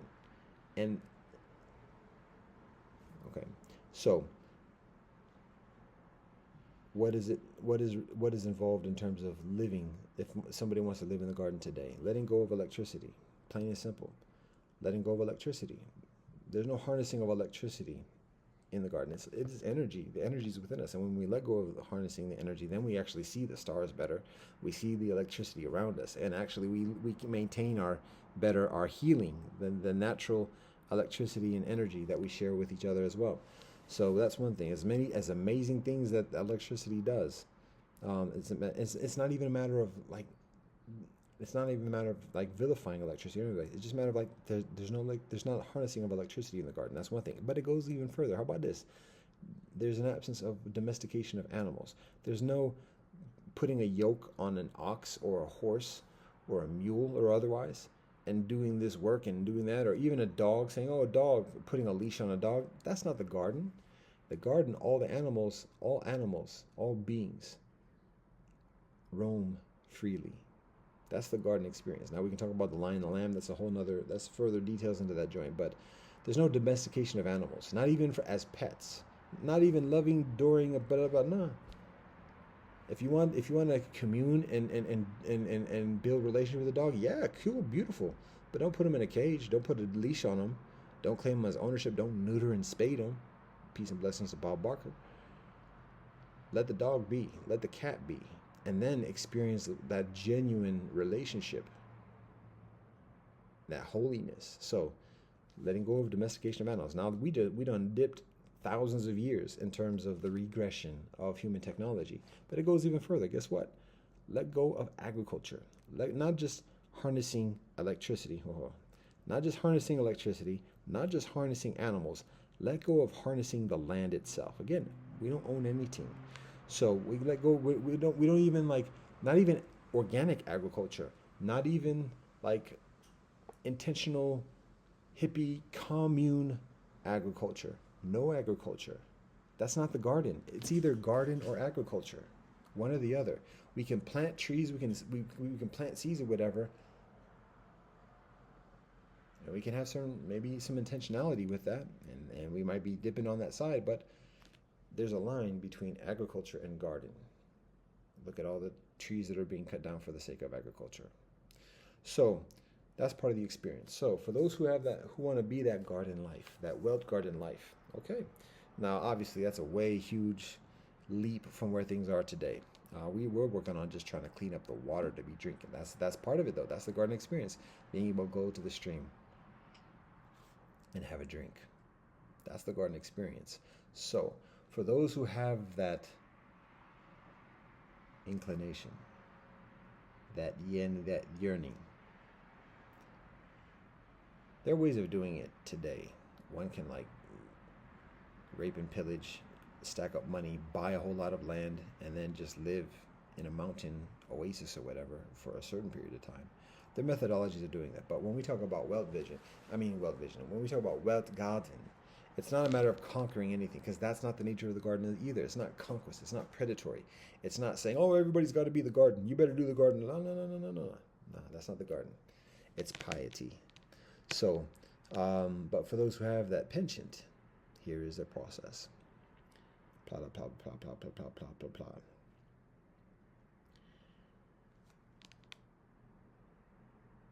It's simply encouraging. One, it's studying. It's understanding like what the nature of the garden is, where the examples of the garden are, who the teachers of the garden are, even in semblances, even those who are living in the middle of Babylon, but know what the garden is and teach about the garden.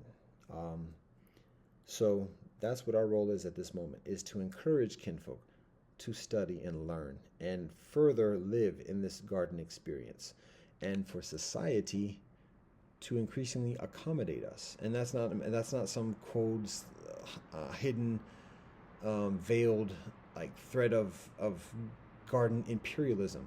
It's genuine. For example, like at the moment, like there are all these trees around. Additionally, for the garden experience is having a domicile, and it might be like stipulated, like here's a designated place for garden dwellers, for wealth garden dwellers to live. It's like the deer park for the sadhus. So here's a campus, or here's a village or whatever else, the safe space for the wealth garden people, because we know the wealth garden people aren't going to be having guns and things like that. So here's some place for you to live, just like if it was a deer, different species of being even. So here's a place for kinfolk to live. And even then, it's very simple or whatever, and not we could construct ourselves, because tools are kind of there. And wait a minute, how can you have tools? That's borderline type stuff. And there's legitimate reasons, rationalities on both sides, but it's not ownership though per se, any further than perhaps ownership of a pear before one eats it. Stockpiling of pears, perhaps. Traveling with pears and trading pears. We said there was no market. Well, let's talk about it. Let's reason. Those are like those nice types of conversations. But in the meanwhile, the way it looks is that people have places to stay.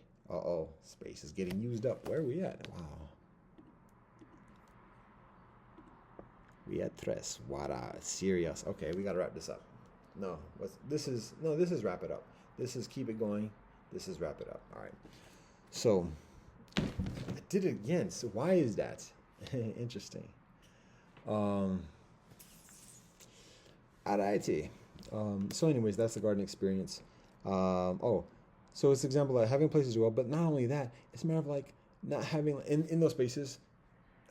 I don't want to get too details, and I want to say what it is and what it isn't too much. But here's just a way of looking at it. It's like being able to walk around an area where other people might be living, other city dwellers or whatever might be living, but they're fruit trees, and people can just pick the fruit trees and eat from it. There's vegetables that are growing naturally. There are greens that are growing naturally. It's not polluted and it's not poisoned by the mechanics and everything else like that, so that it's edible. And so the garden dwellers, the wild garden dwellers, are able to just eat like deer from the produce that naturally grows, rather than having flowers which are beautiful and nice and otherwise, but rather than having like these aesthetics of nicely manicured grass lawns and stuff like that, people have fruit trees and orchards. And additionally, so it's increasingly that garden experience, and the wild garden dwellers visit and have, oh, and meanwhile, oh, would you like to hear about this story, or would you like to hear this song, or would you like to see this dance, and so, and then continue on. So that's part of like what the web garden experience looks like, and that's where we are. That's the generation we are, and this is, we're looking at like the 7 generations of this to make it further an actuality. And again, it's not a matter of conquering people. It's not a matter of debating, and it's not a matter of imposing political campaigns and whatever else. That's beyond our, I won't say it's beyond our pay grade. It's beyond our allowance. It's beyond our permissibility. So we share the idea. We encourage the honesty, and we share explanations of how. So, anyways, we're at that first generation. The youngsters, the youngsters, the ones who are being born at this moment, are part of this first generation of the Wild Garden. So that's what we look at. Now, we can reason about that if there are other events or other experiences at this moment, to define the next 7 generations in a favorable and healthy way. That's what we see. That's what we share. That's what it is. So conversation yesterday with the brethren, and I got to be mindful because we're getting these warnings. And again, with these warnings, if it happens, it's a done deal. The whole thing is gone. No, I'm not going to do that one. All right. So convo yesterday, brethren, beautiful convo. It was on Shabbat. I was in the middle of studies. I had said prayers of studying from the Mensa and the Digna Nikaya. So I'm in my sacred space of studying scriptures. Brethren comes up. We have a conversation. The brethren is very intelligent and very, he's an empath. And he has a rather high quality of empathy, given the amount of cognitive intelligence he has as well, to be able to interact and conversate with kinfolk of high intellect. He also has a high empathy as well. Not the most, and actually candid, and not the most PC, and so that's actually beneficial because we can see the honesty of like not trying to sugarcoat things or whatever. And so if saying some BS, calling it out, and then like talking about it rationally. Now the conversation got to a point of somewhat of a short circuit, and so we recognize that we might have pushed the threshold of like patience or capacity at that moment. We do recognize that the brethren solicited like going a number of occasions before actually going, and so I share with the brethren this notion of the garden that I just mentioned for the pragmatic benefit of it being shared at that moment. I also share the concept or the consideration of Viking transcendentalism, and so just very briefly a side note: Viking transcendentalism. When we look at yes, after I read this up. Viking transcendentalism, looking at my personal history, heritage of Scandinavia, and many people share this history and heritage. There's the tradition of the Vikings, and many people champion the Vikings or whatever else. But the actuality is that the Viking is actually an activity. It's a behavior. It's raiding. People refer to it as raiders as well. In Oaktown or Los Angeles, sometime in the land of the Tongva and Oleon, respectively. Latter first. Point is, Viking is a behavior. It's raiding other places, and it's distinct from imperialism and colonialism of Greco-Roman civilization or otherwise, because by and large, the Vikings abstained from conquering a land and trying to colonize initially. It would be pillaging and taking people as slaves and selling people initially, but it was a very pragmatic thing for the purpose of retrieving treasures and bringing them back to the homestead. That was the purpose of the raiding. Because particularly the culture or the climate within Scandinavia is less conducive as it may be found in a further fertile, warmer climates where particularly agriculture is grown year-round perennially. So like there's a technology, there's a know-how, learning about sales and shipping and going through rivers, battle armament, and additionally, and then coming back, killing people, doing nasty business, and bringing back what people had: gold, people, clothing, tools, and additionally. So that's basically the history for a number of centuries. But again, the purpose and the point here is to recognize that the purpose of the raiding or the purpose of the Viking is simply to do that, to raid to get the requirements. So the notion of the Viking transcendentalism is, at this stage of world civilization and evolution or otherwise, recognizing that phenomenon and that guidance, that encouragement for kinfolk with the proclivities of Viking, of doing the raiding, rather than doing that and causing harm and affliction towards others and pain and suffering. It's a matter of having a knowledge about not just the tools and the weapons and the sails and everything, but now the knowledge of mathematics and the knowledge of law and the knowledge of reconciliation, the knowledge of Valhalla and heavens and relationship and ethics, and then going out as teachers and healers and going out into the world and encouraging people to have a greater knowledge of themselves and know where they come from, creator and further. By further, I mean like the lineage and the further details, and to encourage people along those lines, and to encourage people to be ethical and productive and otherwise, and to establish relationships with kinfolk, and to establish trade and exchange with the kinfolk, and bring those benefits, those material benefits, and additionally back to the homestead, so that the methodology of the Viking is, other than violence, it is transcendence, it is education and healing. So that's Viking transcendentalism. Now, in the conversation that I have with the brethren, there seems to be some receptivity. We'll see how much that traction is by the grace of the Most High. But what my point here is this. I was actually supposed to share this story, and now I'm going to have to speak very quickly because we're at 2.98 now at the gigabytes. So we're steadily dropping, steadily dipping. So we begin this by saying this is how we were supposed to begin this whole thing, and now this is how we're concluding it. Interesting that. So it's going to begin with the story of the film of Braveheart.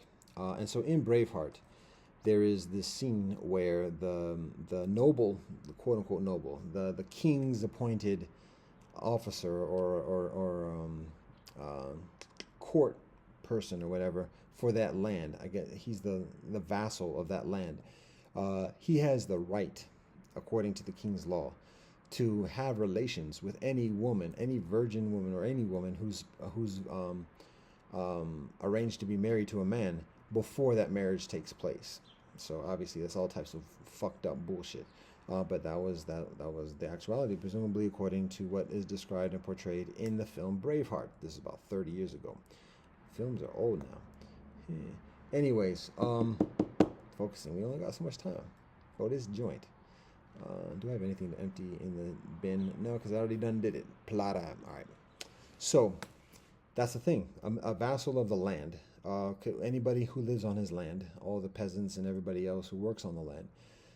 If a young man is engaged to a young woman before they get married, the vassal had the prerogative to go and have sex with that young woman before she marries the man, and then afterwards she can go on and marry the man. That's fine, yeah, whatever.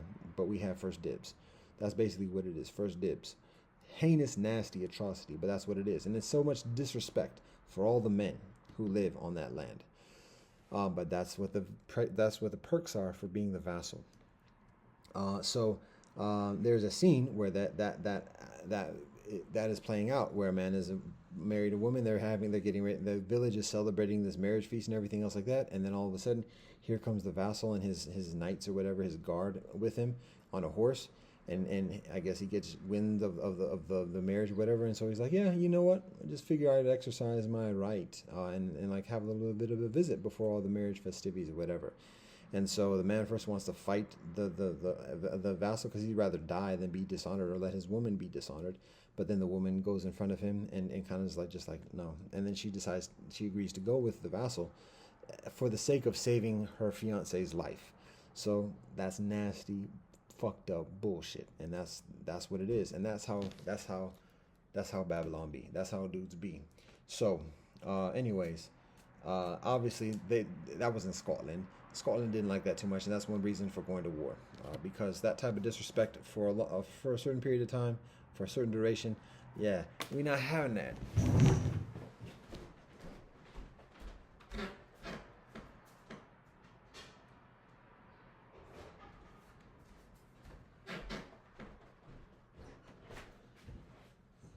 So at some point, brothers got to stand on their own too, and feel the ground beneath your feet, the wind behind your back, partner, and rise up. So that's Braveheart. That's 30 years ago. Mel Gibson et al. Now, I say all that because what we observe, what we recognize in the United States is the same scenario. And it plays out in that way that I just described, but it plays out in other different types of ways as well. But first of all, before I get into that, just say also, on the part of that vassal who goes in and has his way, exercises his prerogative with a woman who's a virgin woman who's betrothed to another brother. That's such small-mindedness on the part of that vassal. How little he thinks of himself, how insecure he is to have to do that to another man in order to feel some type of something about himself, in order for other people to recognize any value in himself. It's not what he does as a man. It's not who he is as a man, the way he lives. It's not his ethics. It's not even what he does in warfare. He could have just been some, what they call trust fund baby or whatever, and inherited those titles or whatever, and just learns how to ride a horse, comes up on his horse. But because he's got those big kinfolk behind his back, and the king giving him sanction, assert his manhood or whatever by taking somebody else's woman. That's so small mind. It's so insecure. It's so self-hating, because that don't go nowhere. It don't go nowhere. So just recognize how bullshit that is, and how America knows that, because that film was extremely popular in America against England and the viciousness of England policy, even before America was. King Longshanks, I think they call him. So now that being said, we gonna share here how America is the same thing. That same small-mindedness and insecurity and everything else. Just complete fucked up bullshit. Small-mindedness of false insecurity and these false notions of valuation and self-valuation. But generally speaking, what we'll describe it as is this. Is this any better? Do I joke whilst I'm talking about this? I'm speaking matter-of-factly, and this is it. All right. So, what we recognize is that white America. This is it. This is what white America is, and white America flexes this notion of superiority, and it's we observe to a certain extent it seems to be almost involuntary. We don't mean to be categorical, and we don't mean to say it absolutely for all kinfolk, but generally speaking, if it's not actively done by a person of that category, it's tolerated and accepted and quietly supported by other kinfolk of the category and other categories as well. But basically, it's the same scenario. It's the same essential scenario of devaluing somebody, devaluing others, belittling others, talking down to others, disrespecting others, dehumanizing others, um, because one is backed by the conventional, the pretense of conventional authority, the imagination, the imaginated United States government. How do I say? Okay. What is my purpose here? What am I saying? Okay. And with like just a few minutes here, because the gigs is going. What we observe is that within white America, and men and women, there is this sense of self that is significantly based within a presumption of racial superiority across the board. To be a white American, to be a person, no, I'll just say a white American, who has less of a knowledge of self about European ancestry and heritage and language and customs and rituals, but simply identifies as an American. America itself is a political compact of grab and kill. And infused within that political compact is a pervasive psyche of racial superiority. And so for a person to value oneself as a participant, as a member of that political construct, it means embracing, infusing, feeding from that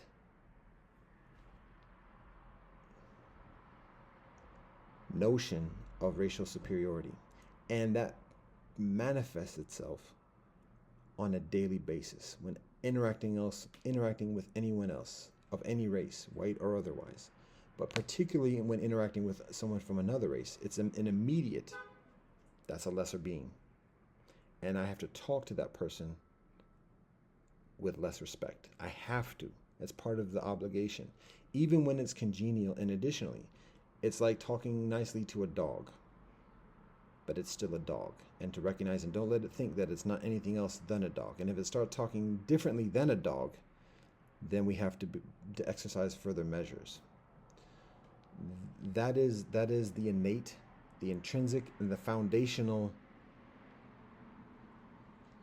characteristic and susceptibility and flaw of America and Americans. And even when we listen and communicate with kinfolk who are congenial, I'm speaking about everybody I know who is an American, my family and loved ones. But this is it, and particularly for those who are white Americans, it's important. I'm getting a little bit enveloped in my articulation of this, and I'm trying to be just clear rather than like emotive or perceived as condemning or otherwise.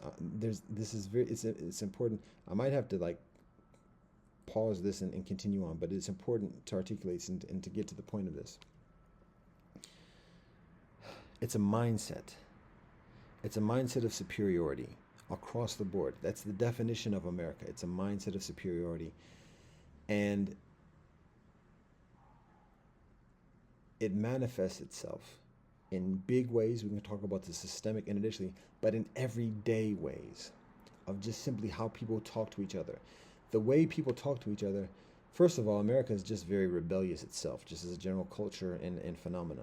America is very rebellious, very disrespectful towards elders, and additionally, very devaluing, very disrespectful to like all phenomena, even to supposed authoritarian figures. It's very individualistic, very selfish, and otherwise. That's just facts. I'm not trying to hate. That's just facts. I'm not trying to sugarcoat it. We're working on the TikTok thing, so that's part of it. Now, all that being said, there's also the element and the fusion of the racial superiority, and that's important to recognize because it's a signal, and we observe this. We're told this, we are taught this, we see this, and as much as it's denied and as much as it's hidden, it's very much what America is. It's an immediate valuation and devaluation of beings based upon whether they fit that category of white or not. And then if they don't fit in that category of white, then what degree of non-white is that person? This is the absolute, I want to say MF in facts, but that's what it is. And we don't want to hear any other bullshit that says otherwise, because it's only bullshit. The only way to let go of it is to let go of it. But that's what it is. And the reason we just don't deal with it, we deal with it as little as possible, because we're not trying to deal with, like, there's a lot of gaslighting, a lot of fake niceness and everything else like that. And we deal with it as little as possible. But what the concern is that people who are the kinfolk, the dear holy children of God, who are infused with this mindset, seem to have a difficulty of recognizing that, and seem to have a difficulty of sobering up from that. And even when seeing, like, no, recognizing, like, yeah, the jig is up, but still not being able to let go, and not being able to, because, like, what else can kinfolk have to value self and have some kind of, like, sense of stability and like sense of who one is, because that's so much a part of what people are grown up with, what they've been taught by their parents and grandparents and for generations. And so even when recognizing, like, yeah, but still can't let it go.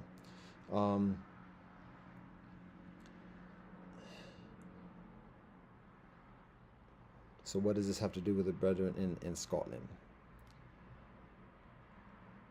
Because it's that same sense of entitlement, of disrespect and devaluation of, I can do what I want to do and otherwise. Now, it might not be to the same degree immediately and severity of actually having sex with another man's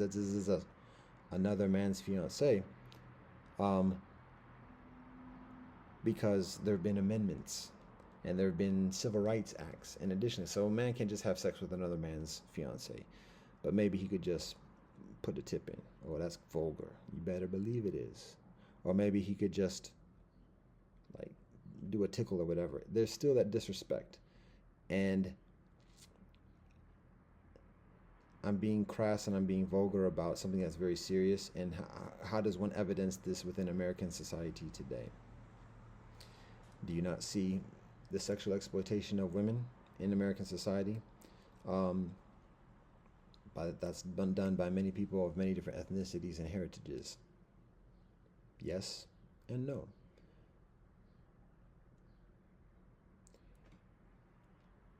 I am mindful of the significant field that's opened up in terms of my bridging the metaphor of the film to the actuality of political conditions within this land and society. So I endeavor to bridge that divide succinctly at this moment, whilst there is the availability. So first of all, what I say is that example that I share in Braveheart is just one example of violation and disrespect. There are many different violations, just as there are many other prerogatives that a vassal has over the people who live on that land attributed to the vassal. So that is just one example. Now, in the United States, I'm unaware of there being a law that says a governor or anyone else of the government offices has the propriety of having sex with somebody else's betrothed woman. Obviously, it's not as severe on the books as that, though it is, because first of all, we can look at recruitment of students particularly from other countries. We can look at the whole refugee situation and the sexual exploitation and trafficking of refugees by government officials and otherwise people of convention, whether it's corporations, whether it's charitable organizations, whether it's religious missionaries, and additionally, but the recruitment of women and particularly virgins for the purposes of sex, even marriage perhaps on occasions, with men of American society. Now, that's a whole nother bag of worms, and again, that is applicable to men of different types of ethnicities, but All of that is sanctioned by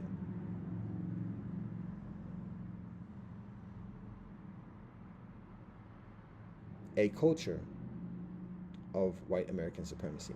And I'm not trying to get into the whole white supremacy trope. Um, so that's one example of the connection, and not just the connection, but the continuation of that type of atrocity. So that's not a metaphor. That's history, and that's actuality. So and that's how it's translated today in terms of sexual exploitation and violation. We done begun this thing with the example of sexual exploitation, child trafficking, and additionally. So when we talk about the white supremacy experience and superiority kind of um, myopia, it's just recognizing the sexual exploitation is one way of doing it, but there are many other ways of doing it. Not everybody is the vassal. Just like in that situation in Scotland, that was the vassal that had that right. Now, all the other knights and everybody else who's part of the vassal's crew, they don't necessarily have that same right, but they can do other things of devaluing people because they roll with that vassal. And visiting vassals and otherwise have those types of things of just, oh, look at that plebeian, look at that peasant, pheasant, whatever, and otherwise. So that's just one example of the devaluation. So when we look at American society, we can see across the board so many different methodologies of devaluing people. And again, you can talk about it being cross-cultural and otherwise, but when we look at the hierarchies of it, in the context of America, there is a trope of racial supremacy for all within the United States. And what I'm specifically speaking to is how debilitating that is for people to be able to have a rational conversation, an honest conversation about what's going on right now today, what's needed today as a solution. Kinfolk are debilitated. The most intelligent, the most compassionate kinfolk are debilitated from having an honest conversation about what's happening today and what the solutions, what's needed to be done today, because people are infused with this sense of racial superiority, and like it doesn't compute. People cannot receive a teaching or a recognized authority or legitimacy or even equality with somebody else who is from a different category. It doesn't compute. It doesn't compute. It doesn't compute. It's a debilitation, and that's what I'm speaking to encourage kinfolk, because it's not a permanent thing. It's not a fixated thing, but it is a pervasive thing, and it's a very latent thing. And when people deny it and when people avoid it, just like with pedophilia, it doesn't go away. It just further debilitates that conversation of solution. And so in the conversation that I had with the brethren yesterday, again, just from the very beginning, the way a person talks to me is extremely disrespectful. It's talking as I wouldn't even talk to a child this way. It's just very demeaning. It's very dismissive, but at the same time, it's very wanting. I didn't stop to talk to you. You stopped to talk to me. What do you want? I'm reminded of the Buddha talking to the Brahmin student who was very disrespectful at the beginning. Black thing, mere offscouring of our kinsman's heels. So it's debilitating because the way it plays out is that I'll say, I'm trying not to be too personal, whatever, but like, and the kinfolk can talk to their friends this way or otherwise. I don't talk to kinfolk this way. I don't talk to kinfolk in a dismissive, disrespectful way. It's very rare that I even joke with kinfolk, and when I find myself joking with kinfolk, I have to be very well aware, because I know that as I've been told, I got heavy hands, and so even my jokes can be a little bit further than what kinfolk can take, even when they know, like it's said with humor and even with love. But still, I don't have that luxury. Part of the weight of knowledge and wisdom and authority is the prohibition of just carelessness and jokes and being carefree and playing the dozens or whatever else. So, and I have to be mindful of that. And Some people don't have that, and some people aren't aware of that, or whatever else. But we're talking about something that's even further beyond that, because I talk to strangers that I meet for the first time. I talk to youngsters who talk to me like, not even like I'm a child, like I'm a dog. Don't do that. Blah blah blah blah blah. Extreme, even in an affectionate way. Women talking to me in a disrespectful way. Even when women might have an interest with me and having a relationship with me, not necessarily as a husband, but even as like an elder of the village or whatever. But even then, just because people are, again, part of the culture of America is one that's very irreverent, but particularly applied in a racial terms along the lines. So, and it's, we observe, very difficult for people to let go of that because it's so infused with who people are. And to be solicited to not do that is often perceived as an affront towards one's individual right to express themselves, and to talk how they want to talk. And who's this to tell me how I should be? And da da da da da. So then it gets into that whole trope of argumentation and everything else like that. And again, all of that is getting away from the point of solution, and productive, pragmatic conversation. So that's what I'm talking about. It's just being disrespected. And even when kinfolk see like me having knowledge, see me some having something to benefit other kinfolk, still having extreme amount of difficulty and just plainly speaking respectfully. And some people might say that's home training, but at the same time, that's cultural conditioning, particularly towards people of my complexion, and additionally, and for those who call me red bone and light skin and whatever, that's a whole nother conversation of shut the fuck bullshit, whatever. So and maybe we'll see if we can delve that one in here before we conclude this joint too. All right. The purpose for me sharing this is for people to be honest about this, for people to check. I'm not trying to sound like a woke, like 25-year-old talking about white supremacy systems and intersectionality. I'm not trying to be that. I'm not trying to talk like that.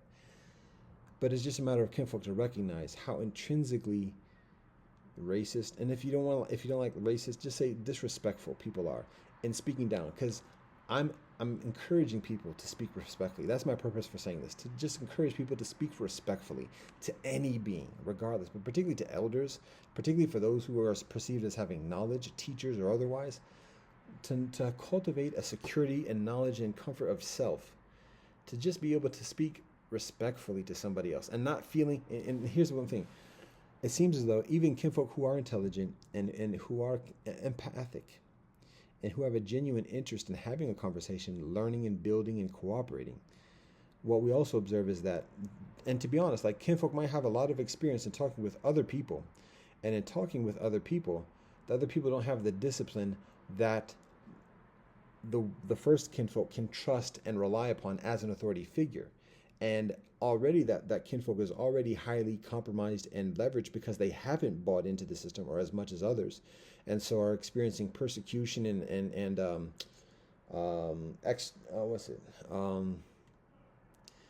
when somebody is admonished from exclusion, admonishment, or all those other type of things, stigmatization and otherwise. So people have white kinfolk, holy white kinfolk, children of God, have like bucked the system, have not bought into it, and have caught hell because of that.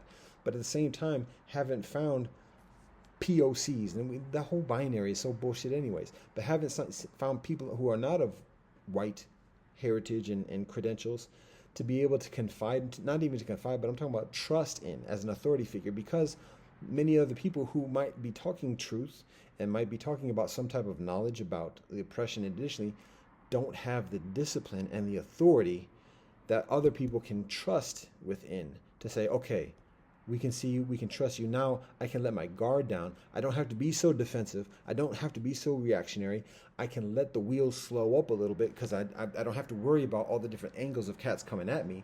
And now I can slow up, and I don't have to be on guard so much, and I don't have to like put you in your place, quote unquote, as much as I might feel I need to beforehand, because I see there's some discipline. You're not coming at me. You're not predatory. You're not just going to take advantage of this moment and try to get squeeze as much as you can out of this moment, because cats have done that in the past. We can build accordingly. because we recognize that a lot of that disrespect is defensiveness. And the wheels turning is a kind of like jabbing, of like keeping cats at a distance, like, yo, don't get too close, don't get too close, that kind of stuff. And that's understandable, but at the same time, it's difficult to have a productive conversation because I don't hit, I don't grab, like we talked about before. It's jujitsu and otherwise, and it's slowing down. And I know that for other cats, to slow down means to be further vulnerable because they're all different kind of cats who are observing. And additionally, at that moment, there's all different types of predators and hyenas and otherwise who are looking. So we recognize that, and we recognize that people have to be on their P's and Q's and have the wheels turning fast and be ahead in the conversation in order just to defend oneself and to protect oneself. We get that, but at the same time, the cost of doing that is disrespecting and devaluing the participant in that conversation as well, and it's hindering the efficacy within that conversation. And not, again, as I mentioned in the conversation with the brethren yesterday, not just because of myself and whatever affront I experience, because whatever affront I experience, it's an affront towards those who are with me as well, and it's an affront to my ancestors, and additionally.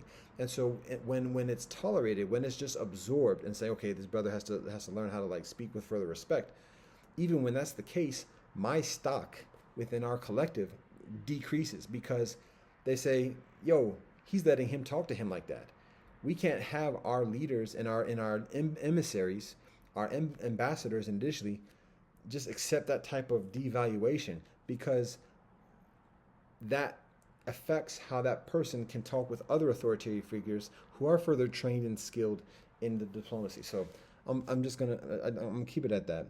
One other thing I'll say about the scenario is that to focus on the conversation. If the interest of conversation is reasoning, or if it's to learn,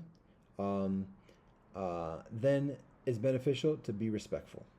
And if without that respect, it's not reasoning and it's not learning. We're not teaching, because you have to respect the teacher. You have to respect the teacher, and that means, again, not talking over somebody. And I do that too, particularly when I'm in that environment, and I have to be mindful. I check myself, because when I do that with elders, with aunties, and I'm seeing the auntie just pause, I have to be like, yo, I just talked over an auntie. What am I doing? So that's that. I'm not innocent of those things as well, but just basics of just discussion of reasoning. It's not talking over people. It's not limiting people to or qualifying people's statements to just their own personal experience or whatever. It's just certain things of just genuinely valuing the person you're speaking with. So that's one thing. If the interest of conversation with me personally is reasoning or study, okay, I have a responsibility. As much of how much ever I want or not want, that's the responsibility. Now, that's that. If it's a matter of negotiating, now if we're talking about, like, we want to talk about issues, if we want to talk about politics, we talk about business, we don't do idle talk. We talk about who are you, where you come from, what's your status, what is your authority in making an agreement? Do you have authority to sign a contract? Do you have authority to sign a treaty? Who do you represent? What's your constituency and otherwise? Does that sound like patty roller questions? If the shoe fit, let them wear it. But that's it. So if it's not study, if it's not reasoning, then it's negotiation. So what is your purpose? Who are you representing? And we're not don't do the idle talk. Let's talk about what we got to do. What is it on your agenda on the table to get discussed? That's the three things.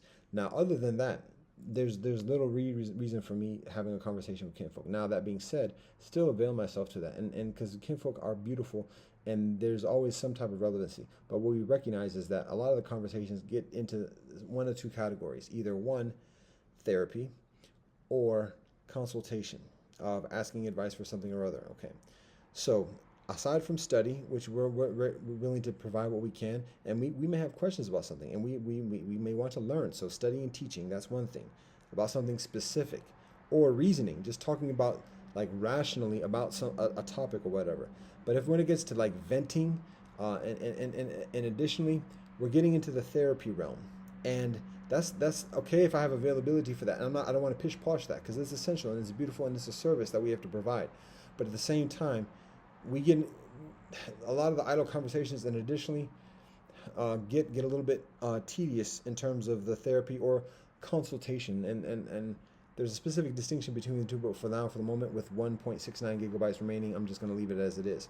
But my point for that is that for those latter categories of the therapy and consultation, if I'm available, and I don't want to sound too like high and mighty, oh, look at me, da da da da da, but I have to say this for myself to be mindful of how I concentrate my conversations and availability and otherwise, because there's only so much time in this game at this point. So it's increasingly prudent to utilize it in a productive way. And a lot of kinfolk who are at this stage where I'm at the moment are not available, don't walk the streets. And additionally, it's a sacred gift and a blessing to do that. But at the same time, it's beneficial for me to concentrate and be mindful of that accordingly. So that being said, when we get into that realm of therapy and consultation, or not consultation, yeah, consulting, whatever.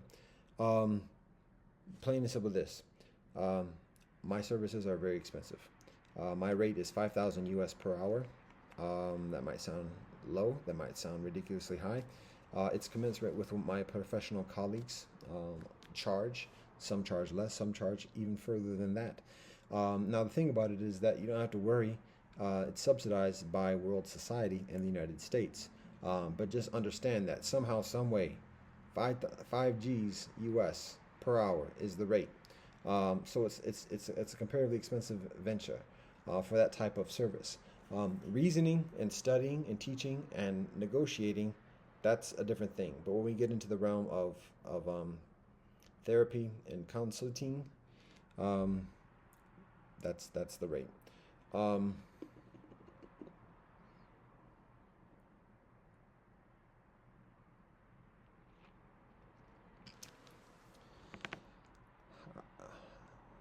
1.6. Well, there are other things as well.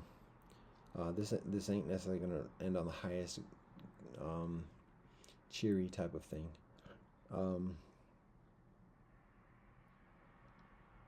Okay. I want to see if I can very awkwardly fit two things in, at least. One is about when I talk about the racist or whatever, the intolerances and hatred, the hate, basically, the shade from black folk. I love black folk. I love all peoples. I get frustrated. It's very frustrating to hear the whole divisive trope, and particularly it's just so much a slave mentality, and it's so ignorant. It's like gatekeeping the plantation. Like, oh, you don't belong to the plantation. Oh, you can't claim the plantation. It's like, what are you talking about? What are you claiming? What are you claiming ownership of? All right, now this is a very nasty kind of like comparison, but I'm going to just do it like this. It's like if a white person were to value themselves for having leprosy. Now that sounds very hateful, whatever, but I'm citing history and I'm citing the particularly teachings from Torah in addition that talked about like the white skin being an affliction, and I'm not saying that. My ancestors are European. So, but that's my point is that attributing racial affiliation to the affliction or one of the biological or innate afflictions of that racial experience. So it's comparable to white people just valuing other white people based upon how delicate and fine their skin is. So if a white person is out in the suntan or in the sun and they don't have like IB whatever the sunscreen level 40 is or 200, oh, you're not as white as I am because you have a lighter skin, you have a lighter sunscreen, so ooh, you don't suffer as much as I. You don't know my problems. You don't know my white skin problems. Because you can tan and you can do this that, and the other. So you can eat spicy food and don't have intolerance or whatever else. So you're not white. You don't know what it is to be white. That's how it sounds when black folk talk about being black. It's like, wait, you want me to like get sunburn and have like growths on my skin to prove how white I am, or you want me to like feel like that burn from having sriracha or whatever, so just to prove how white I am. That's what black people sound like, talking about being black and who's black and who's not black. And again, I'll just say, as to wrap that part of it up, if you talk to a mixed person, or if you talk even to like the most, I'm not even gonna say the whole quarter, eighth, whatever else. But if you talk to like the most red bone in Ghana, who is like fluent in Twi and knows Ghanaian culture and history, like no, they grow up in Accra. And additionally, you're gonna say that person's not black? You sound so fucking stupid. Now, if somebody's growing up in Ghana and calls that person not black, that's another thing. And then we had to call that person out because then we're gonna talk about family and tribe at that point. But for somebody in America, growing up in Brooklyn or Watts or Compton or Dade County or Chirac, Cook County, whatever, DC, Southeast, Anacostia, and is going to call somebody who's coming from Ghana or Nigeria or Cote d'Ivoire or Uganda because they mixed. Just because they mixed, they not black. They don't know us. They not like us.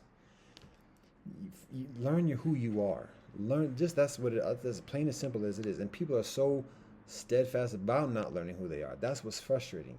When you know who you are, there's no hate. There's no hate. Literally, categorically, 100% facts, no cap. When you know who you are, there is no hate. Plain and simple. Know who you are. Learn yourself. Learn yourself. That's it. So the challenge is that how much slaves are utilized to influence other slaves, and then how that just conjures up the stress and animosity and all that air in the chest in an unhealthy way. That's all we say. Yo, know yourself. Know yourself. And when you know yourself, you love yourself.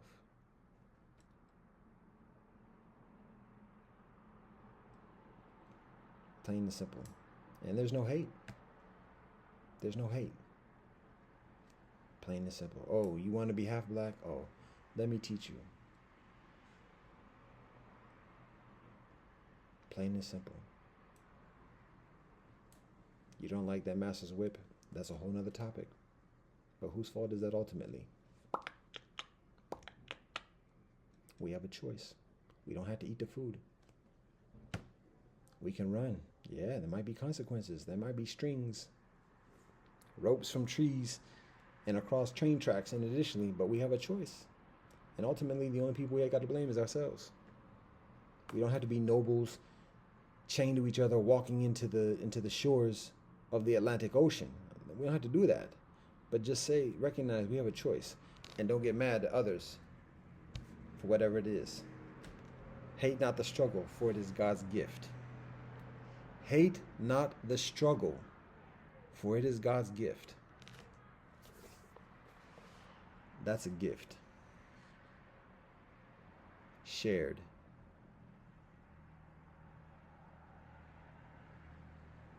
By those who have the diamonds. Their eyes on the prize. The diamonds in the sky. So, big up. That's it. Now, that being said, now we're going to go to another scenario. I don't know how cheery or whatever this is, and I don't even know if it's going to be completed because we at 1.3. We playing limbo with this joint right now. All right, how low can you go? Here's a scenario. A guy is at the post-up spot. Maybe it's a coffee house, whatever else. He meets a woman. The woman says that she's traveled from a distant land, from overseas. Let's say Singapore. To meet him, to talk with him, to introduce herself, to see what opportunity or possibility there is of a relationship, even marriage with him. What? Let's talk about it. So they go to a place closer to his spot. They talk. It becomes, there are not very many places to gather, so he seems comfortable enough. He ventures even to bring her to his house to talk, because that's the only thing that's available at the moment. Maybe it's raining, maybe it's cold, maybe the places only take money, whatever. He's at his house. very mindful. But at the same time, now she's telling him about her story, and additionally, and so when a woman shares knowledge about herself, she's sharing riches. She's sharing her wealth. When a man provides attention and audience to a woman, he is sharing his wealth. So in that exchange, there's bond, and it becomes stronger the further it goes, the further detailed it goes. So by the point of that, when the conversation is complete, there's that prospect. She says that she's only in town for a brief period, and she doesn't know when she might be able to be back. He has to make a decision. Are we going to do the establish a commitment and establish a relationship, or do we just see where things go? And amidst all the confluences and convolutions and whatever else, the waves of creation, where that takes people. So it's a precarious kind of thing. That's not the best setup or whatever else, but anyways, that's a type of introduction to the concept that I'm sharing at the moment. And basically, it's not the best way. I'm under pressure. The point is, a man meets a woman, and she shares with him a very intimate conversation, a very revealing conversation about herself. And she does it in a location that is the man's sanctuary, where he is very vulnerable, where the things that are shared with him are increasingly influential within himself, and is increasingly immediate, so that there's this natural proclivity of bonding with whatever is being shared with him, because it's in his sanctuary. So that is the situation when viewing items on the internet.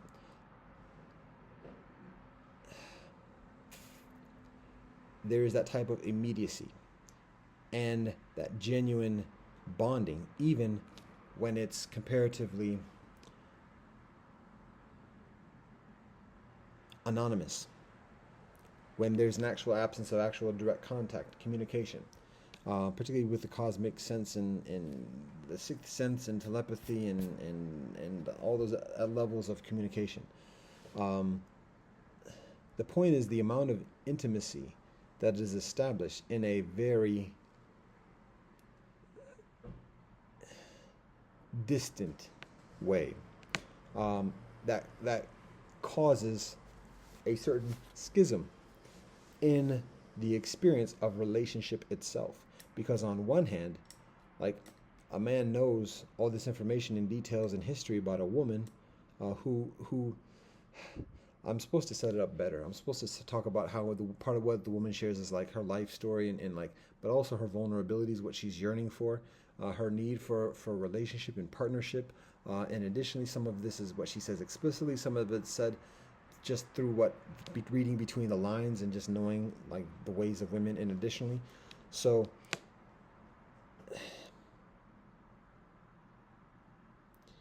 if we think about this in an old school way, like a man and woman having that conversation directly together, and additionally, that's tantamount towards like the preceding step towards marriage, because that's a severe level of intimacy. Today, that type of intimacy, particularly over the internet, can be had in a very brief duration, without people ever still living thousands of kilometers away from each other and having yet to actually directly meet each other. And so that's where the schism is, because it's intimate, but at the same time, it's oblivious, it's anonymous. And people avail themselves to this. I'm availing myself to it lightweight as we speak, because in a flip scenario, because we put ourselves out there, those of us who do, on the internet. And there's an endearment, there's an immediacy, there's an intimacy, there's a bond and a relationship, even without me meeting anybody else who ever actually sees these joints, even, well, particularly at this moment in this lifetime.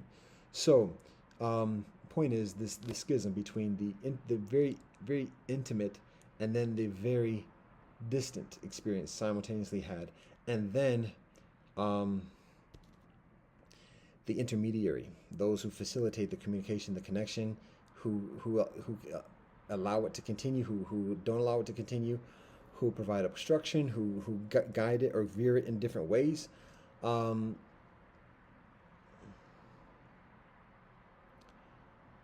And otherwise. So uh, anyways, that's the feigned description for the moment of what I'm describing, what I'm experiencing, what I'm reconciling, and what I'm inviting for reasoning and further discussion for those who have the inclination of discussing this phenomena of cyber culture. Uh, so one thing I'll say is that it's a difficult thing, perhaps for a woman's psyche, but particularly for a man's psyche, to be in a space, like I said, it's important. Be in a space, a sanctuary, man's sanctuary, where he's further vulnerable, and whoever is speaking with him or to him through the media devices is increasingly influential in his mind and his thinking, so that when he's in a solitary experience, it just keeps on going and going and growing. And that's the other element as well in this intimacy and distance. And the intermediaries, there being a pervading culture of isolationism, of just funneling people or hoarding, not hoarding. Let's think with cows, guiding cows or whatever into funneling people into their own kind of isolated enclaves. So that factors into the experience of relationship as well. And again, the culture of individualism and individual rights and liberties and everything else. So,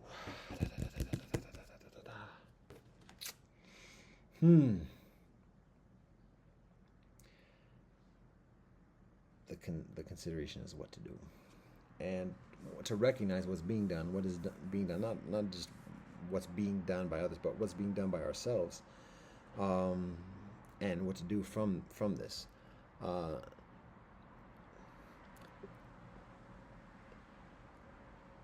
Being aware of how influential the communication is within a person's sanctuary. Being aware of how influential a woman sharing information about herself is for a man, but also how much a woman avails of herself to the general public when sharing information about herself, which is also significantly important to recognize. And so the different levels of commitment in that ambiguity, in that anonymity, because a man commits himself in a certain way and a woman commits herself in a certain way. So there's a huge realm, there's a huge gap in that middle of the cyber sphere of actual interaction and connection. So one thing I'll say also is that men are conditioned in terms of receiving the signal of we're now into like this, we're below 100 now. Oh wow, it's dipping quick. So we're below 1,000 at this point. So I'm going to wrap up. Men are conditioned to this from television for centuries decades of generations of television. But the thing is, the celebrities that we see are oftentimes guarded by agents and everything. So psychologically, there's a recognition of the inaccessibility of the woman or otherwise, and not a lot of information about her personal self. It's always her character. So it might be the envelopment in a relationship with the character psychologically rather than the woman herself. And when finding information about the woman, not a lot is available. And even then, for those who have information about herself available, usually it's by the time she's gotten to a level of celebrity that she has so many agents and managers and everything else like that that are protective, that it's recognized that no, she's not accessible. So psychologically, it's less of there's further barriers and protective layers.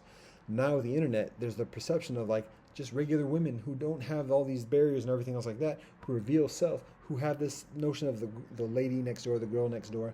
So there's the accessibility and the availability and the vulnerability, and otherwise. And so it becomes a further immediate experience as well. All these hand gestures and everything else like that. So that's what I'm saying. That being said, it's a continual work in progress. We learn our best, we do our best, we share our best, we be our best. All thanks and praise to the Most High Elohim. Respect and honor to all our ancestors, all the prophets, all our sages, past and present, known and unknown. Respect and honor to His Majesty Haile Selassie and Her Majesty Wazaraman. Respect and honor to all our elders, all our parents, all our forebears. Respect and honor to all our relatives. Respect and support to all our progeny, de los primeros 7 años a las próximas 7 generaciones, door for door. One heart, one mind, one love, supreme. Blessed love and peace in Rastafari.